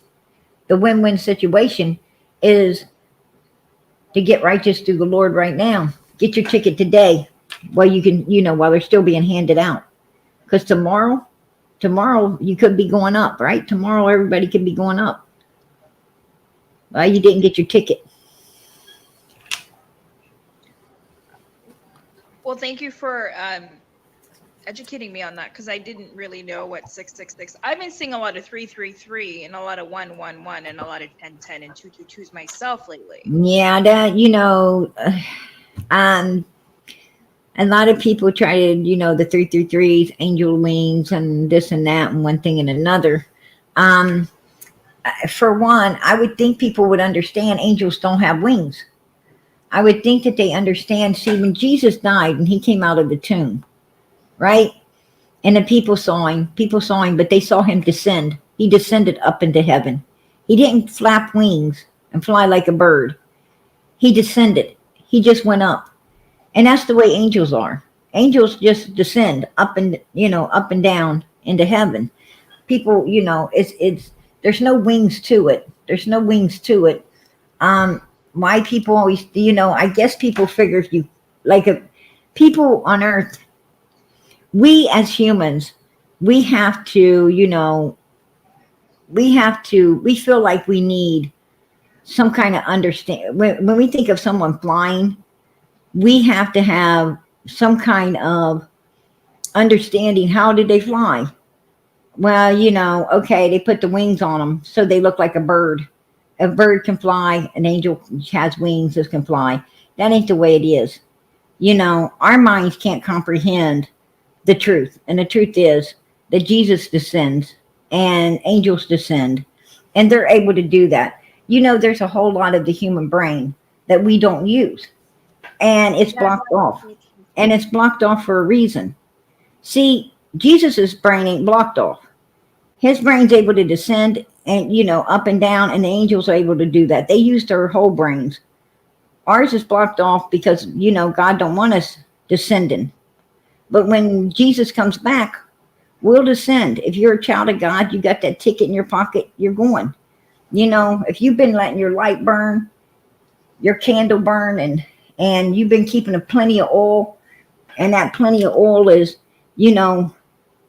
your faith, your kindness, your love, your goodness, and all the good things that God wants you to have inside of you, and you kept that light burning, well, when Jesus comes, you're going to be gone. You won. You won that robe. It's hard to win, girl. It's hard to win. They people be challenge you every day, right? They challenge you every day, but you have to do what it takes. Yes, and just observing, and if you just kind of observe and give people space, they'll show you who they are. And I listened to your live yesterday and a couple of days before that, and I just wanted to, so my whole theory's kind of changed on why the parents haven't been arrested. There's something bigger at play, and I think, well, obviously there is surveillance on the parents and their social media and everything, but I think the reason they haven't been arrested is because they want to find out who else is involved or get them closer to the big player, because there is a big player at play, in my opinion. And I also think that the Fred Hill guy and Cotton Simpson, they're both connected and they know where Summer is. That's what I think. Well, I think Cotton did, but he's no longer with us. And, that's sad because, there might have been an opportunity with him. And I have took note that the people who there could be an opportunity of getting information needed are being taken out of this world, And I know. It's like everybody's dropping like flies. The only time I've seen this happen where people drop like flies is when that tomb of that pharaoh was discovered back in the 1920s, and everybody was dropping like flies with that. It was like a curse that was doing like, I don't know. Exactly. To speak of that, there was this house, people were touring this house, and they would sit in this particular chair, and whoever decided to sit in this chair, matter of fact, they had to rope the chair off and ask people not to sit in it, because, and it's a weird thing, but whoever was sitting in that chair ended up unalived. It was crazy. I mean, it's hard to believe in that. It's hard to believe in that, how an object, can have evil attached to it, but it does. There's a lot of objects out there that have evil attached to it. Matter of fact, a lot of people don't know this, but there's been a lot of paintings been put out over the last few years. I don't know how many, but there's been these paintings and stuff that's been put out on, different things. It's not just a painting on your wall, but like art on little trinkets and things like that of flowers and stuff. And there's evil attached to these paintings and to these things. And people who pick them up or get them in their homes, you know, they don't understand, you know, they don't understand why, you know, they're going through feeling, you know, really sick and not feeling well and everything. You know, they're having a lot of complications. But it's the minute they put that thing out on the curb and someone takes it away, it's like it's been lifted, you know, because when someone comes along and they take it, they take you know, the bad with it. And, Yep. you know, and there's a lot of people, you know, there's people telling the stories about, you know, how they pick these objects up and put them on the curb or put them out and someone took it away and how this, you know, how all of a sudden they felt normal again. A lot of people don't know this. You know, they go into the shops and they go into these places and they buy these things, yard sales, whatever, and pull it home. And, you know, and then, you know, because the human mind don't want to believe that this kind of stuff can actually happen. You know, we don't want to believe it, but it can, and it does. And, you know, that's why you just, you know, that's why you just don't pull anything home with you. Like, you know, I don't buy nothing with flowers on it. Right? I'm like, oh hell no. I know. It can stay there. It can stay there. That's okay. Forget it. Did Ernie come up today? I wanted to see his handsome face, but No, I don't know where he is. He hit me up earlier. On Facebook, and I was on my way in here. I didn't get a chance to, you know, reply back to him yet, but I don't know where he's at. I don't know what he's up to. he does have a cute face, hey? Cute Oh, smile. he is handsome, ain't he? He's as handsome as he can get. Absolutely. Definitely. Yeah. I'm going to tell you, girl, Candus is on it right now. Well, who isn't Yeah. on it right now? She like a hound dog, looking at him like a bone, right? He's like the ham bone and she's the hound dog. I'm like, I oh, don't know. wow. I don't know. Maybe he is in the process of taking it for the team. Because I remember that one time Ernie was talking about on his channel a few years ago how he's going to plan a date with flowers and dinner and romancing her. So maybe he went back to that plan. I don't think so. He he actually hold on, girl, I'll show you.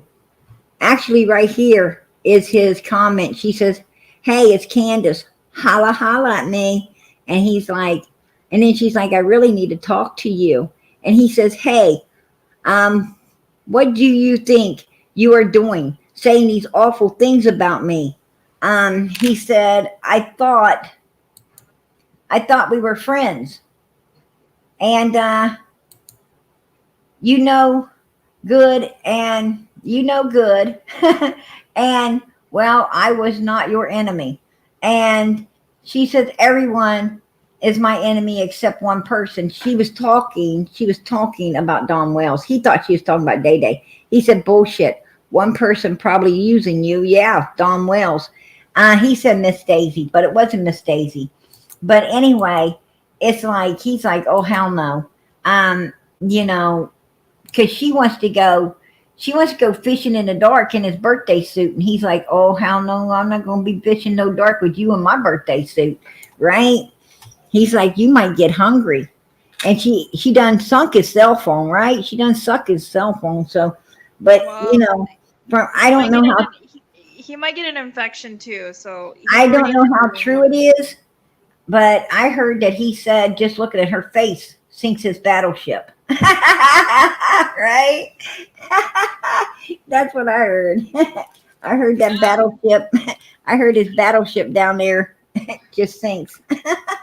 I was also going to say congrats on 10,000 subscribers. I was there when you first started, your first couple of months. You'd always have me on panel with girl. Norway.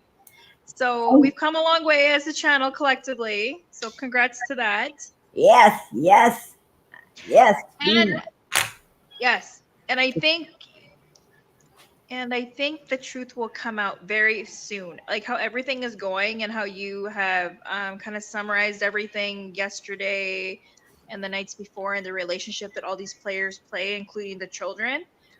I think somebody will say something. It's been too long and someone I can't hope hold so. I sure hope so, girl. it. Yeah. Definitely. You know, Unexpected um, things are happening. Unexpected truths are happening. Look at what happened when I mean, the former president of the United States came within a quarter of an inch of losing his life just because he turned his head. If he didn't turn his head, it'd be a different story. And the head of secrets, things are happening. The truth is coming out, is what I'm trying to say. I'm using that analogy. and So, he's always been my president. He's always been my president. I want to let you know, he's always been my president. Um, hey, I he's just always, I just seen Joe Biden keeping his seat warm. That's it. And he did a good job of it. And I'm sure he's going to be back in that seat 2024, baby, 2024. hey, I'd even vote Trump for prime minister if I could vote. But And I love Trump. I absolutely love the guy. I adore I him. do I don't too. care who knows it. I adore him. And I thank God. I thank God that God was with him. Yes, I think nobody expected that. Oh And no. well, actually, you know what? The Democrats expected that because it was planned. It was an I, inside job. It was an I inside job, and everybody knows that. you Like know, people, I you're mean, right. You're it was kind an of inside. right. Because this guy belonged to a rifle club, right? And they told him to get out of there. He's coming too much for them. They told him to get out of there. He was, affiliated with that place. He's supposed to be the cook at the place where, he's climbing on a roof and firing off at people.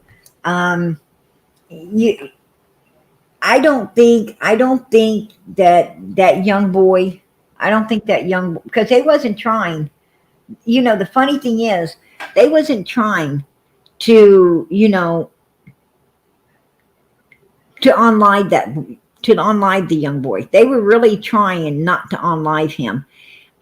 They were kind of, once I think it got out of control, and they had to do it. They didn't want to do it. They had to do it. They had to And- do it because Trump turned his head and it hit his ear. It didn't hurt his head. It had to right. hurt his head. It'd be a different story. It was an inside job. Logistics say the truth will be exposed, and like I'm hoping the truth will come out about Summer because you've been advocating. We've all been advocating and want the best and favorable outcome of where this little Absolutely. girl is. And I hope she will be late to us because you know what, she deserves that, not only for herself, but her brothers deserve closure of what happened to their sisters. And if the brothers do have the courage or maybe some type of miracle that will encourage them to point the right people to the truth, then more power to them. But it's yeah, the truth is gonna come out. Things are it's past Summer critical mass deserves, at this point. It's Summer past critical. deserves peace. Summer deserves peace. Her brothers deserve closure. We Yeah. deserve closure. You know, Yeah, and if and there's any the chance, evil people that did this, they deserve to be in prison. and you know what, in terms of negotiating an immunity deal, I think that's off the table now. It's too much time, you Right? know. So I I don't don't know know. who's going to I do don't justice. know. You know, sometimes a case this big, a case is still, still open, and moving forward as Summer's case is doing. I think that I think there's still room for immunity. If you came out, you spoke up. Um, I'm sure there's space for immunity. Um, but there won't be. There won't be once people wander away from it. Once people wander away from it, and I think that's going to be right after cold case is able to pick it up. If they ain't able to solve it, then people's going to, pretty much wander away from Summer's case. I think it will stay strong, keep moving forward until, either law enforcement does solve it or a cold case picks it up and gets it solved. But if that ain't the case, after cold case is able to get it in their hands and something ain't done, you know, then it's not going to be no room. There's going to be no room for any any type of. I doubt if there's going to be room if they close Summer's case, like Ellie closes her case, and Cold Case does pick it up. Um, well, at that point, there ain't going to be no room for immunities. If Cold Case solves it, whoever's involved will go to prison. It won't be because Cold Case can't make. Right now, Ellie can make deals. Cold Case can't. The Cold Case Foundation cannot make deals like that. When they pick up a case to solve it, all deals are off the table. They don't have that kind of power. Right. And I mean, if Summer will be found, it'll probably be unexpectedly how Susan Morphew was found. They were looking for someone else, but then instead they found her, right? A sequence of like by a hiker, or was it anyway, something like that. So, you know, maybe it'll be that type of outcome, right? Where somebody is just passing by and then they happen to stumble upon something suspicious that leads to the truth, the breakthrough, right? It could be like that too. Well, at least Right. I'm hoping. So, but anyways, it is getting late for Spicy Watermelon. She's got to get up and go to the office in the morning. Ugh. I heard that, girl. I heard that. But I just wanted to come on and, you know, say hello and give you my support and keep going, because you know what, you can't stop at 10,000, PG. We got to get you to 1 million subscribers. Well, maybe 100,000 subscribers and then 1 million subscribers. Amen. Amen. You know, true crime community out here. You know, Summer's channel,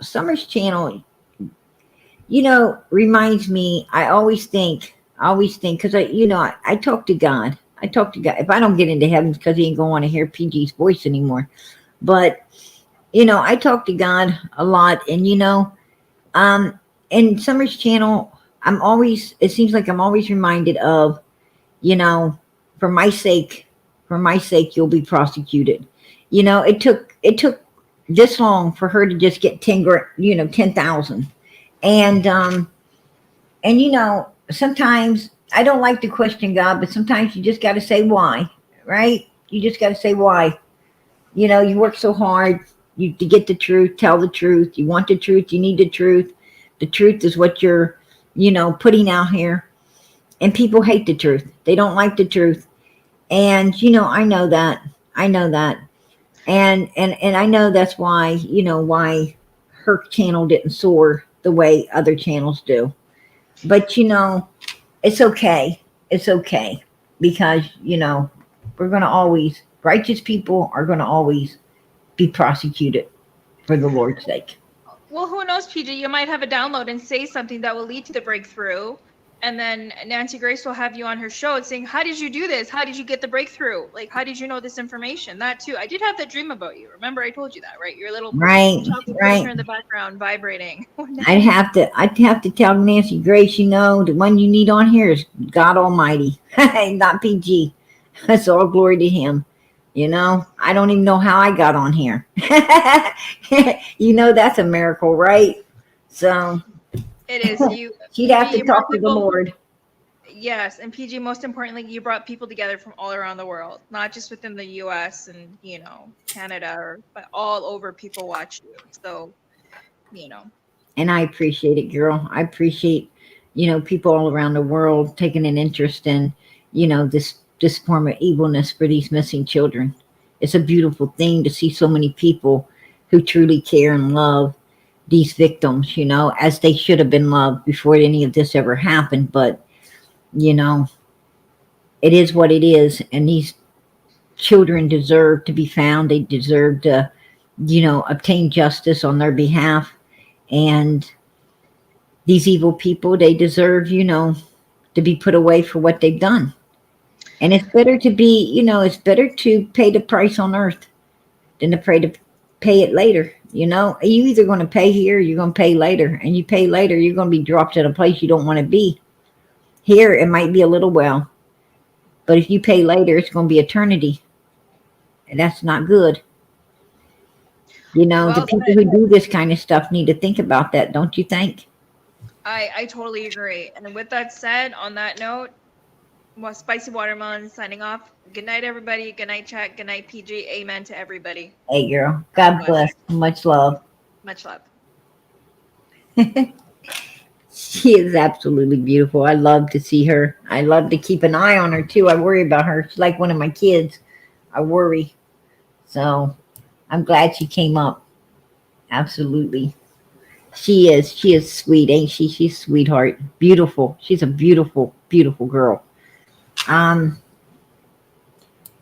she reminds me. She reminds me a lot. She reminds me a lot of my girlfriend who passed away. The one I told you guys about.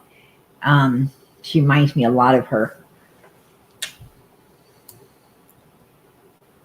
Anyway, um,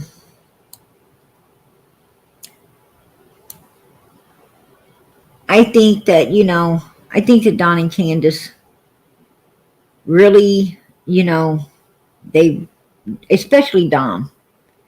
Donald needs to. Don Wells needs to check himself. What I'm saying is Don's no young man. He really needs to check himself. He really needs to ask himself, do I want, do I want to go out of this world knowing what I did and not ever telling, not giving my daughter the opportunity to be laid to rest like the little princess she was? Do I really want to leave this world not letting people know the truth? Do I really want to pay later instead of now? Basically, you better ask yourself, do I really want to save my soul from Hades or not? That's what he needs to ask himself. Confession's good for the soul. I hope, I hope he does step up and speak up, while he has the opportunity to do so. I hope he does. You can't make nobody do nothing. But I hope he does. And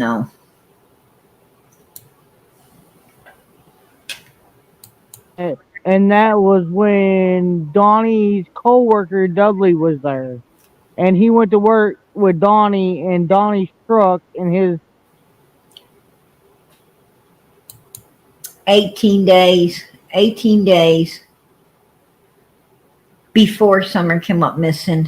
She was dancing around the for-sale barrel.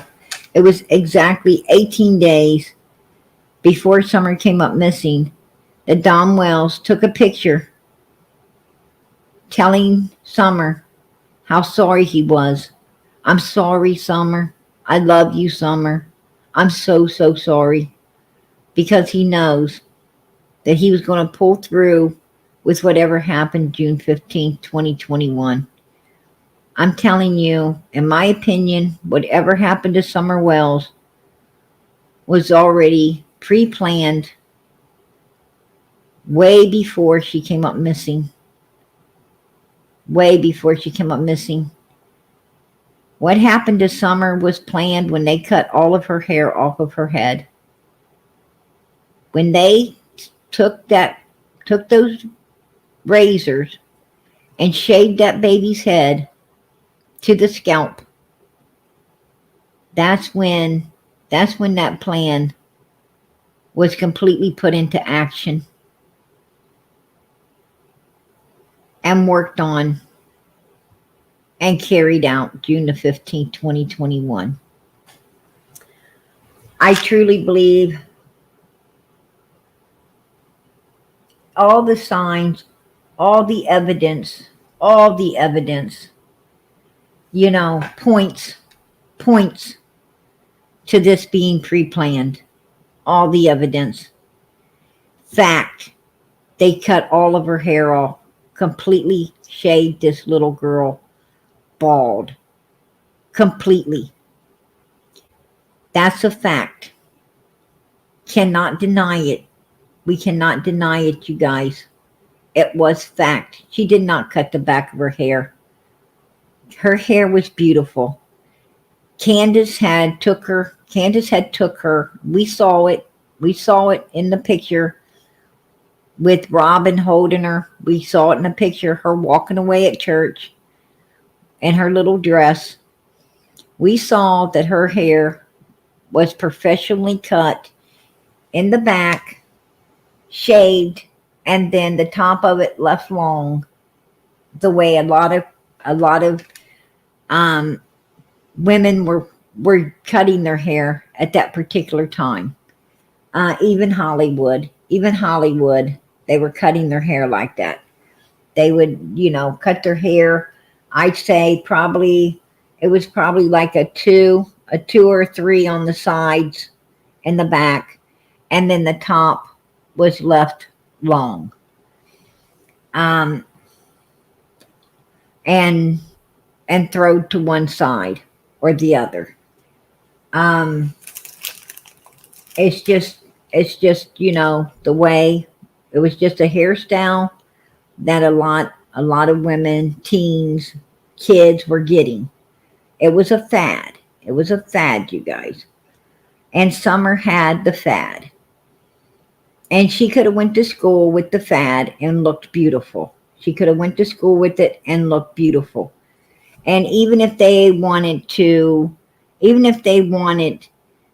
kind of like try to straighten it out, they could have just went and had the top, or if they wanted to do it themselves, they could have just, cut the top down, the top part of it down to match the back, and then let it finish all growing out together.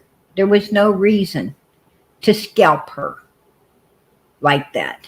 No reason whatsoever to take her hair to the scalp.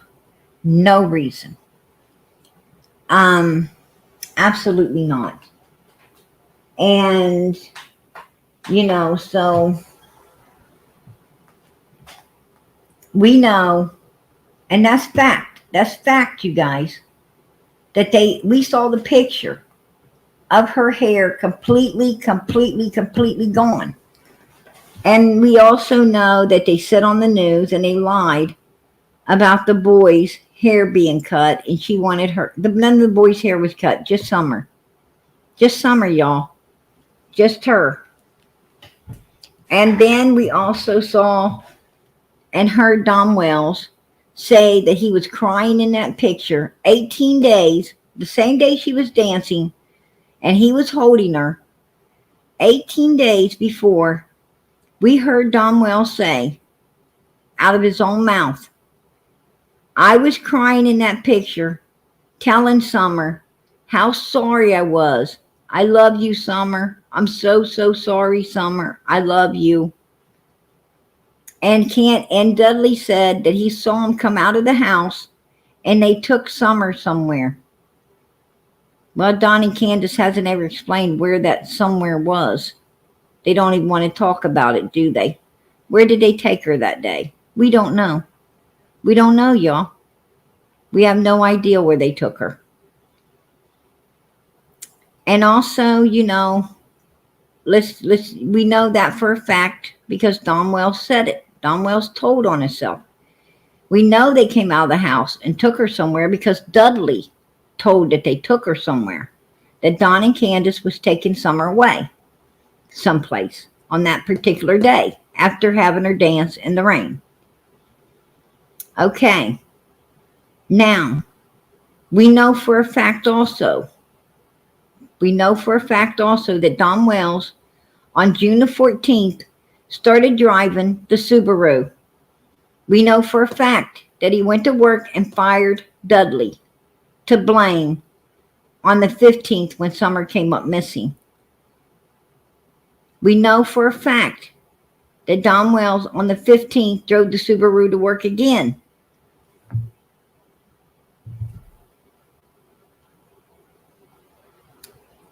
We know for a fact that Dom Wells made sure that he hung around until a couple people seen him and a phone call came through.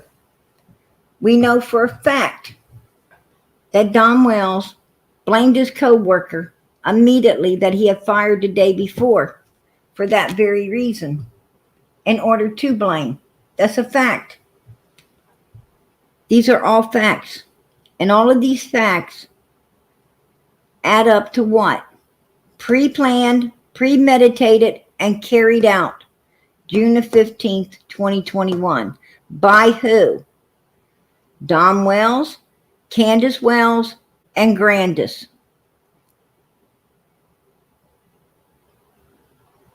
Now why? Why? Was it for self-gain? Or was it because something, or was it to keep themselves from ending up in prison because something went down that can't be explained? What I'm trying to say is, was the abuse that Summer was going through too much for her body to sustain? Was Summer what I'm saying, was Summer needing medical attention? Was she needing medical attention somehow that they were afraid to get because of what they had been putting her through? And they felt they had to destroy her. I don't know. But I'm going to tell you something. They do. They do, in my opinion. Don and Candus, they know what the reason is behind Summer disappearing. Now, I don't know if it was for self-gain, or if it was because of a medical situation that they could not get help for.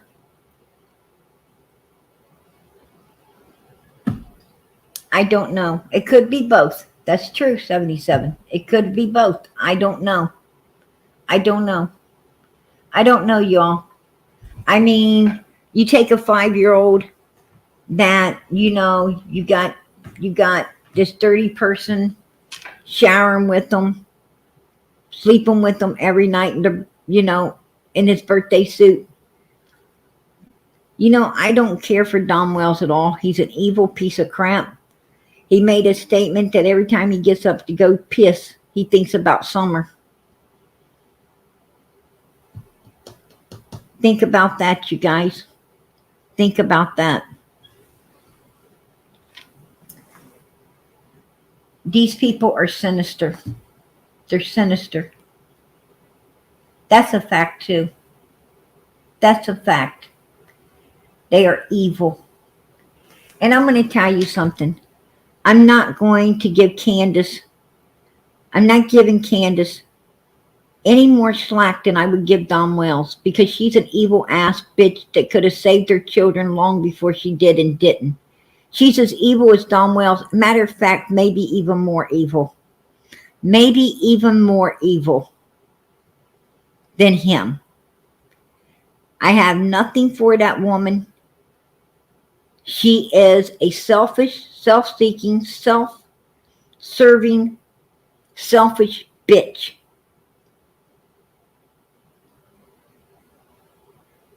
That did not care about her children whatsoever. She only cared about her own low-life, disgusting, evil ass. That's all she cared about. She is a freaking liar and a biddy, and her breath smells shitty.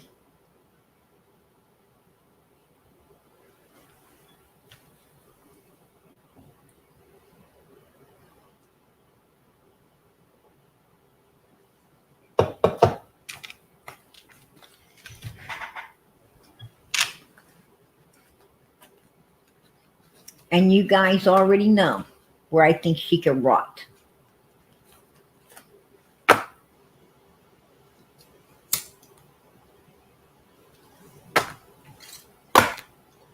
Right in Hades for all I care. I have nothing. I will not support an evil bitch like that. No way in hell would I support an evil bitch like her. Dom wasn't there to carry out what happened that day, and we know who did. How the hell can you support that? I'm not going to make any kind of excuses or provisions for that fucking mother that did such a sinister ass thing to its child, its own daughter. I will not make provisions for that. And in my opinion, Candus had all to do with what happened to Summer. And then the bitch has the audacity to tell us that it's not about Summer. Bitch, it's all about Summer. It's all about her. Who it isn't about is you. Who it isn't about is your fucking evil ass. Get that straight. Right? Get it straight.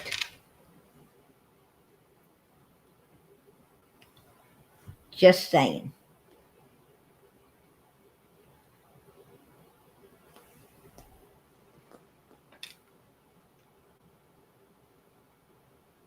And we will continue. We will continue to collect and get every piece of information we possibly can.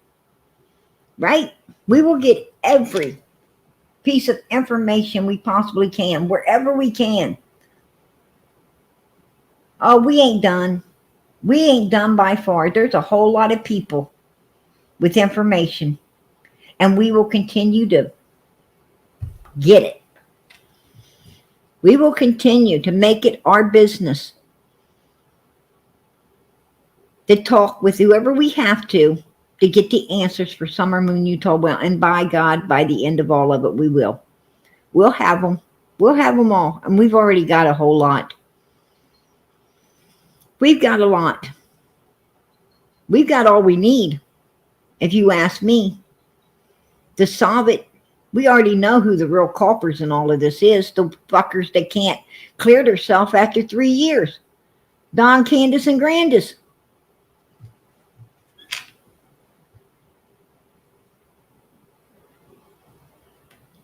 I say Grandus the smartest out of the three, because at least she's smart enough to hide that damn face, right? At least she's smart enough to hide that ass. Keep it hidden.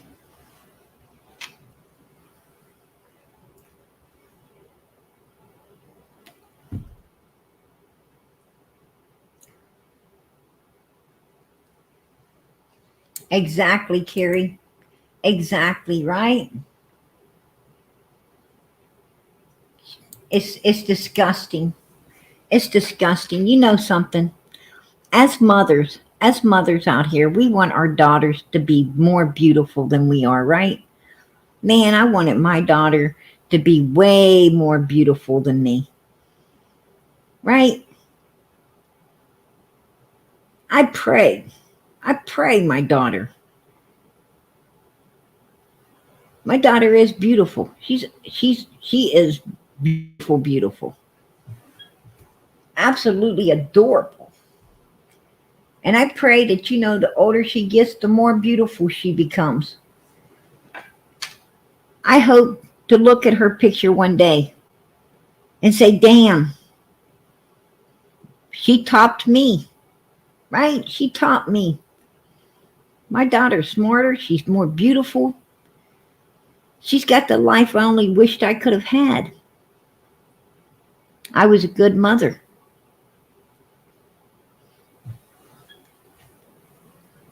That's kind of, that's what we want. We want for our children. We want our children to be more smarter. We want them to be more beautiful. We want them to be all the things that we weren't. We want to open the doors that we wish could have been opened for us, right? We want to protect them the way we weren't protected. We want to do all the things for our children that was not done for us. We want to support them the way we wish we could have been supported. That's what real mothers do. That's what real mothers do. What kind of fucking mother gets jealous of her child? If I seen some pervert looking at my daughter, if I was dating a guy and he's looking at my daughter, I'm going to tell you something. That ain't my daughter's fault. That's that sicko. I don't need to be jealous of my daughter. I need to get rid of this perv, right? I need to get rid of his ass. He's disgusting. This is all about him. It's got nothing to do with myself nor my child. Who the hell gets jealous of their child? Oh, all of a sudden I'm jealous of my daughter now because this perv's looking at her. That's disgusting. That is not even normal thinking at all. It is not normal in the least.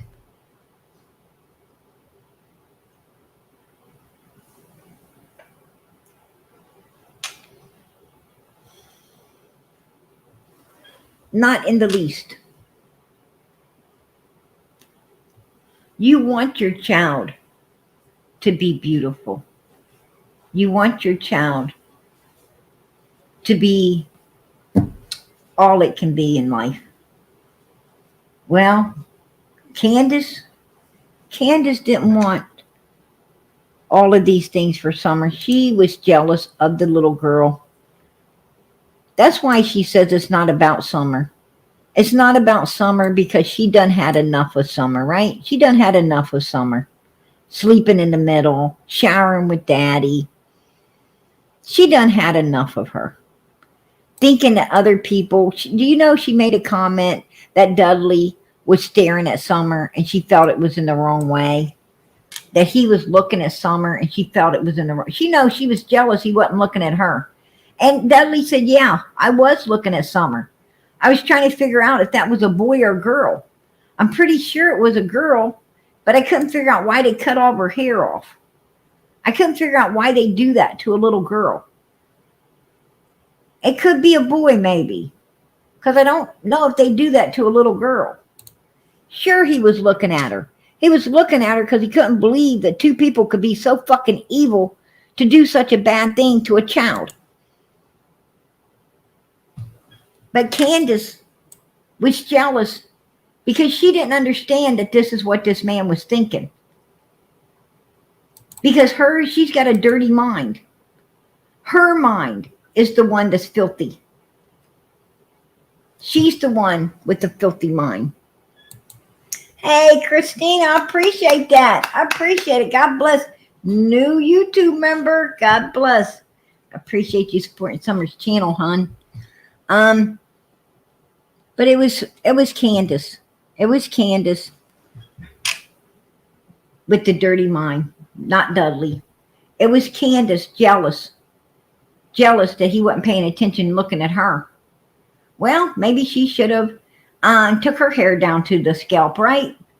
Maybe he'd have been looking at her like, what the fuck happened to you? Right?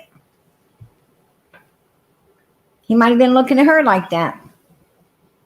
And then she could have felt good, like somebody's looking at her. And did they ever interview all of the tree trimmers? It makes me wonder if they heard any screams. Yes, they did interview everyone that was in the holler that day. Everyone, even the mail carrier, even a FedEx truck that came in and out of there. All these people that was in and out of Ben Hill was hunted down and questioned and talked to. And the tree trimmers didn't hear anything because they were out of there. They done knocked off early and was out of there before Candus and Grandis even got back. They were already gone. They knocked off early that day and were out of Ben Hill Road before Candus and Grandis ever came back into it. So they have no idea what happened to Summer.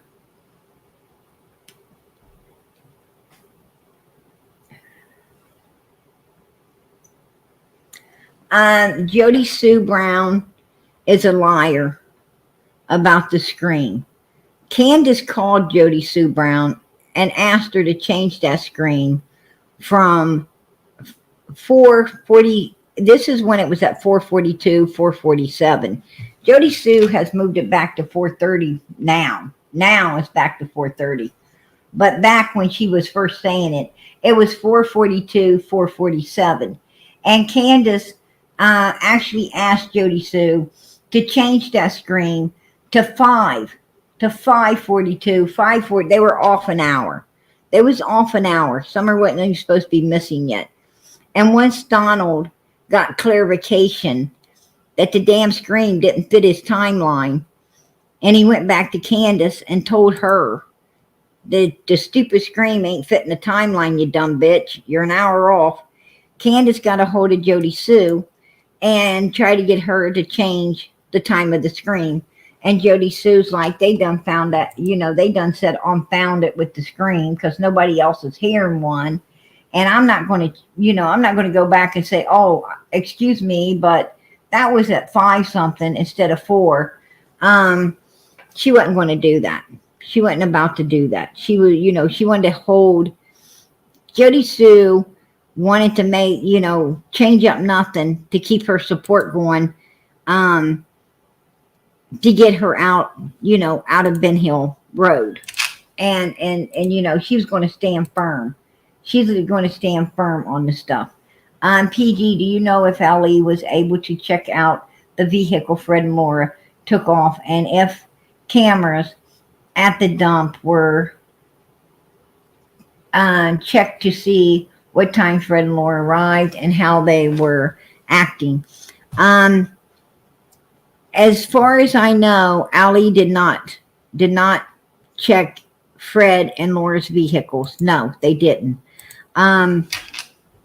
Because they did not have this information. They did not have this, law enforcement. I'm going to tell you just the way it is. Ronnie Lawson was going through a lot of stuff, with his own family. He had family issues going on with that son and all these things. He had a lot going on at the precinct. He had a lot going on in a lot of different areas and directions. And Ronnie Lawson was doing a fucking tailspin. The old boy was doing a tailspin when all of this went down. He was doing this tailspin, and he was, Ronnie Lawson was just, he's narrow-sighted, and he just wanted to focus on, hey, this kid's just lost out there. We're going to find it. And he fucked everything up because he didn't think past the end of his nose. He did not take time to think past the end of his nose. And in an isolated area like that, I guess anyone can make that mistake.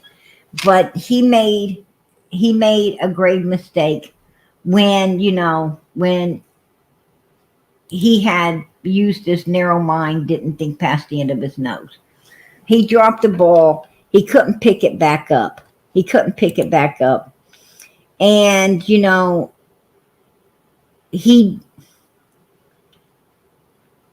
it just all went, Summer's case just all went to hell, to be honest with you. You had, I mean, everything that, a lot of information that could have been had was lost. And Ronnie's up there, bringing all these people in. He's so worried about his damn search party that he wasn't thinking of collecting evidence. He wasn't thinking of collecting information and evidence and all this. And by the time he got down to, collecting shit stuff, everything was tainted. Everything was already destroyed by these people, these evil people, who at the beginning could have been sitting in prison now. Um, so a lot of things was, was destroyed. Um, and that's the truth. That's the truth. We know it's the truth. Like when they found Summer's footprint, for instance, they found her footprint, and there was an adult-sized footprint next to her footprint.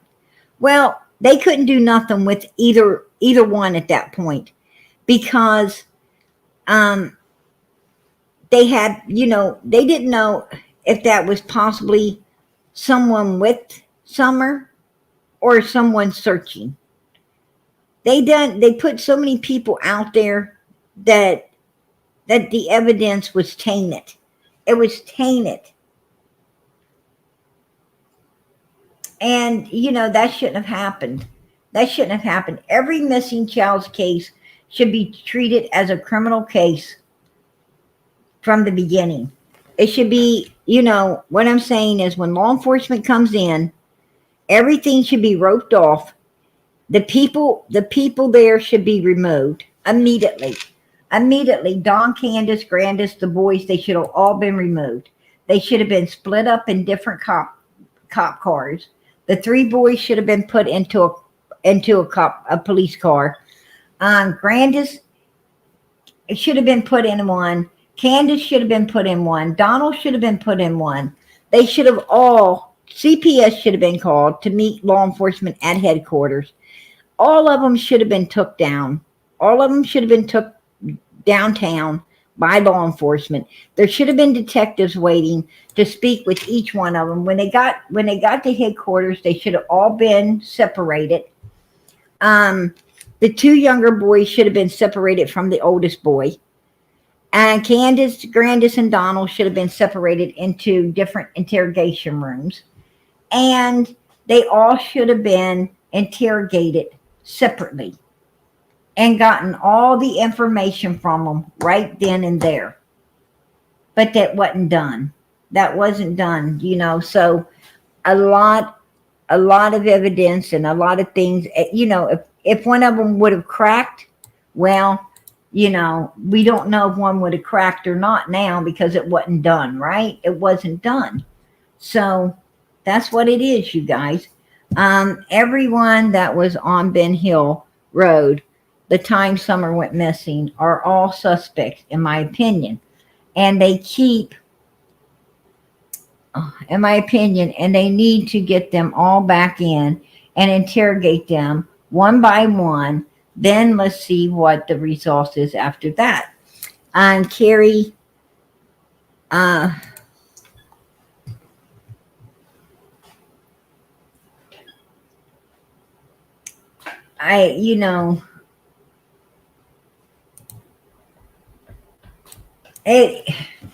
this far down the road, honey, this far down the road, all you're going to get is,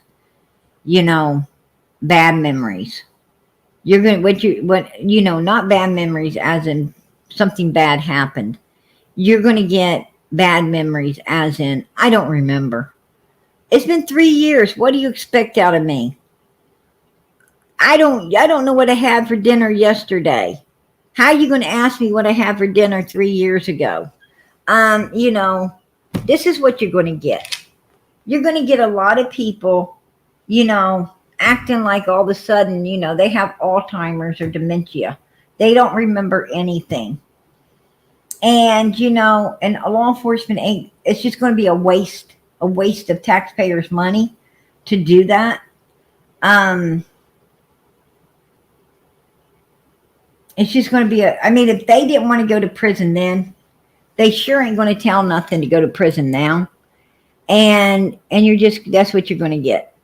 Law enforcement knows it. Law enforcement deals with these type of people every day. Every day they mess with Don's, Candus, Grandises. They mess with, Fred Hills and Jody Sue's. And law enforcement knows these people better than anyone else on this earth would. Trust me. And Candus knows what happens. She knows when she drinks and lies. Oh yeah. Candus says, we know Candus has put on, a big act Don's put on an act. I mean, they're the worst fucking actors in the world. These guys are, I mean, we've seen the real Don and Candus, right? The real Candus is the one screaming and hollering and acting crazy after she has a few drinks in her, right? That gets mean as hell. That's the real Candus. And we've seen the real Donald, right? We've seen the real Donald that likes to play his games, likes to think he's smarter and more intelligent than everyone else. That likes to have the smirk on his face that, like the fucking cat that just got the mouse, right? We know who the real people are, you know?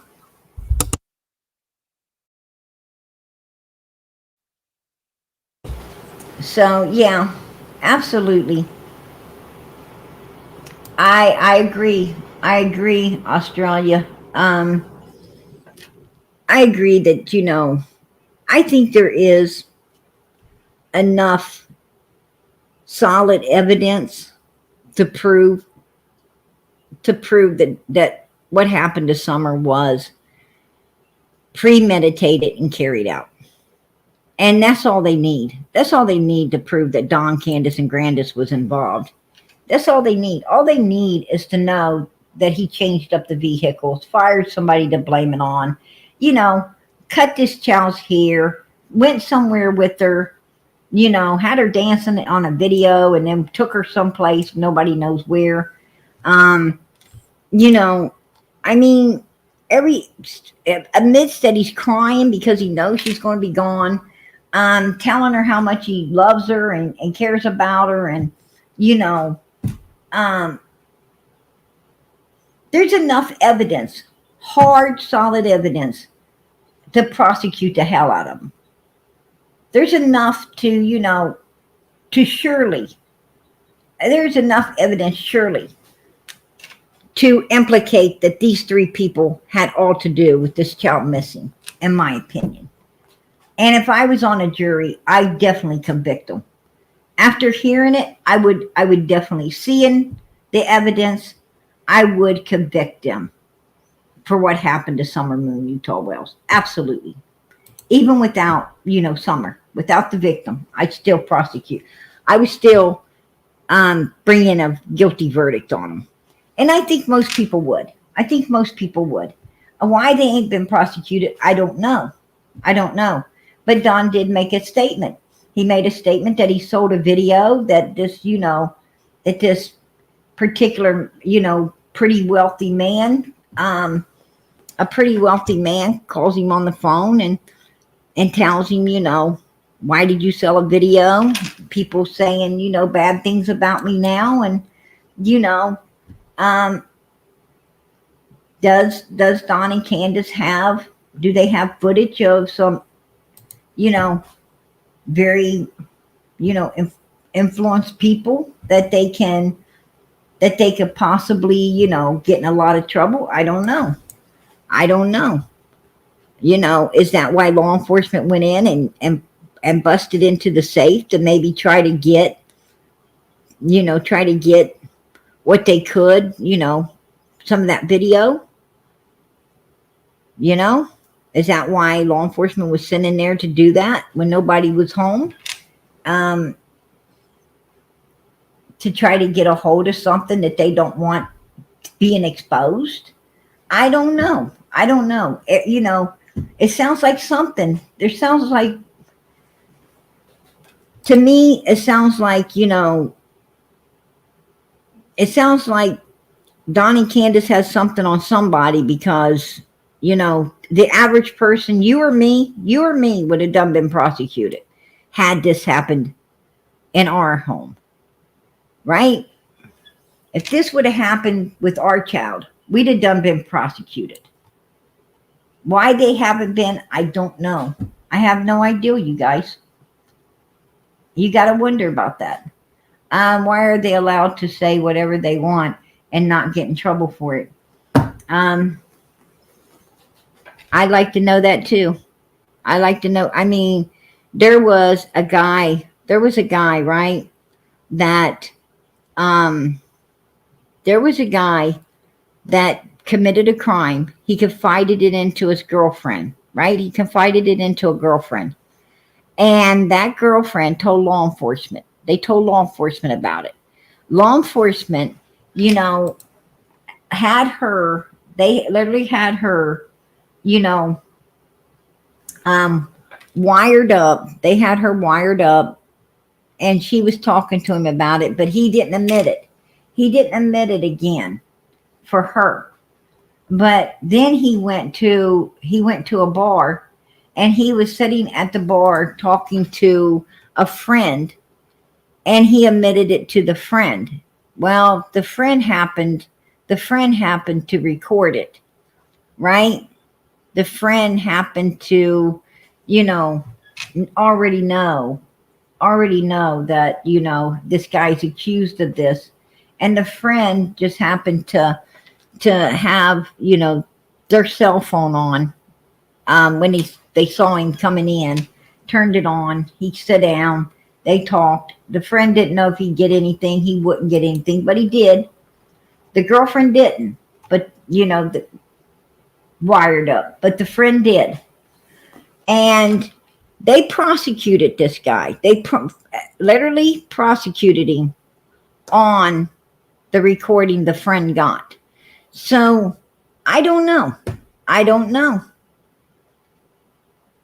have no idea why the Don and Can't. I mean, law enforcement in Tennessee is trying to say, oh, they can say whatever they want to you as long as they don't lie to. If they said it to us, then we could do something. But if they're just saying it to average citizens, we can't do nothing. And that's bullshit. That's bullshit. You are held, if it comes out your mouth, and I don't care where it comes out your mouth, because you know what? Law enforcement watches YouTube too.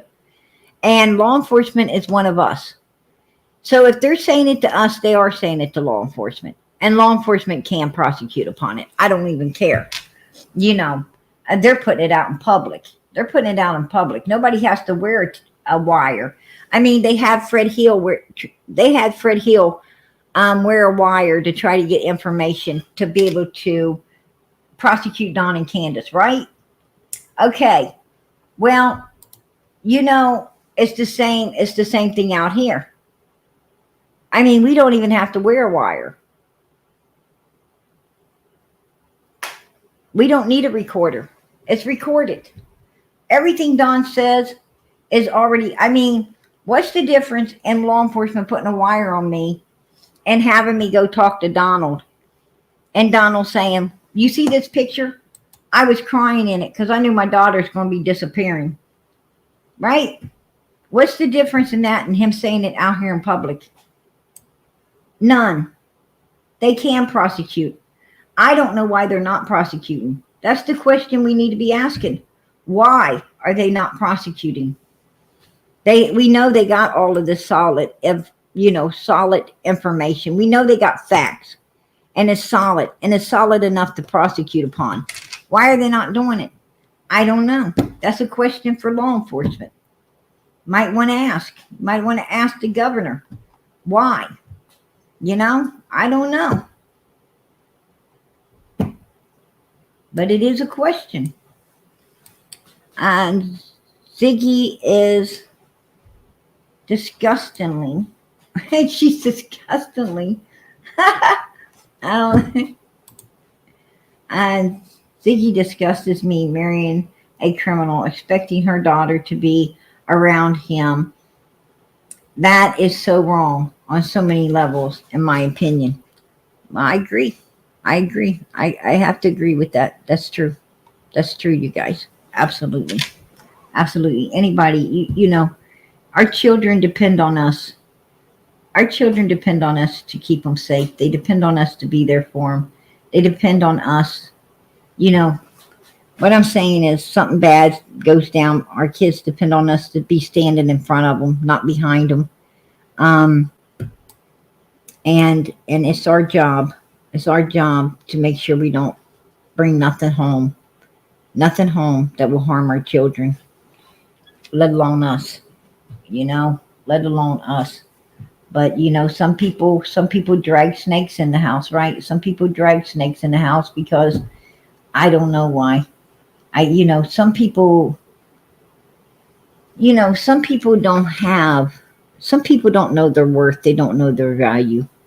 Some people, you know, they're so down on themselves. They think they have to settle. They have to settle for garbage. They have to settle for trash like that. And, you know, it's sad. It's sad that anyone, you know, would believe that they have to settle for less.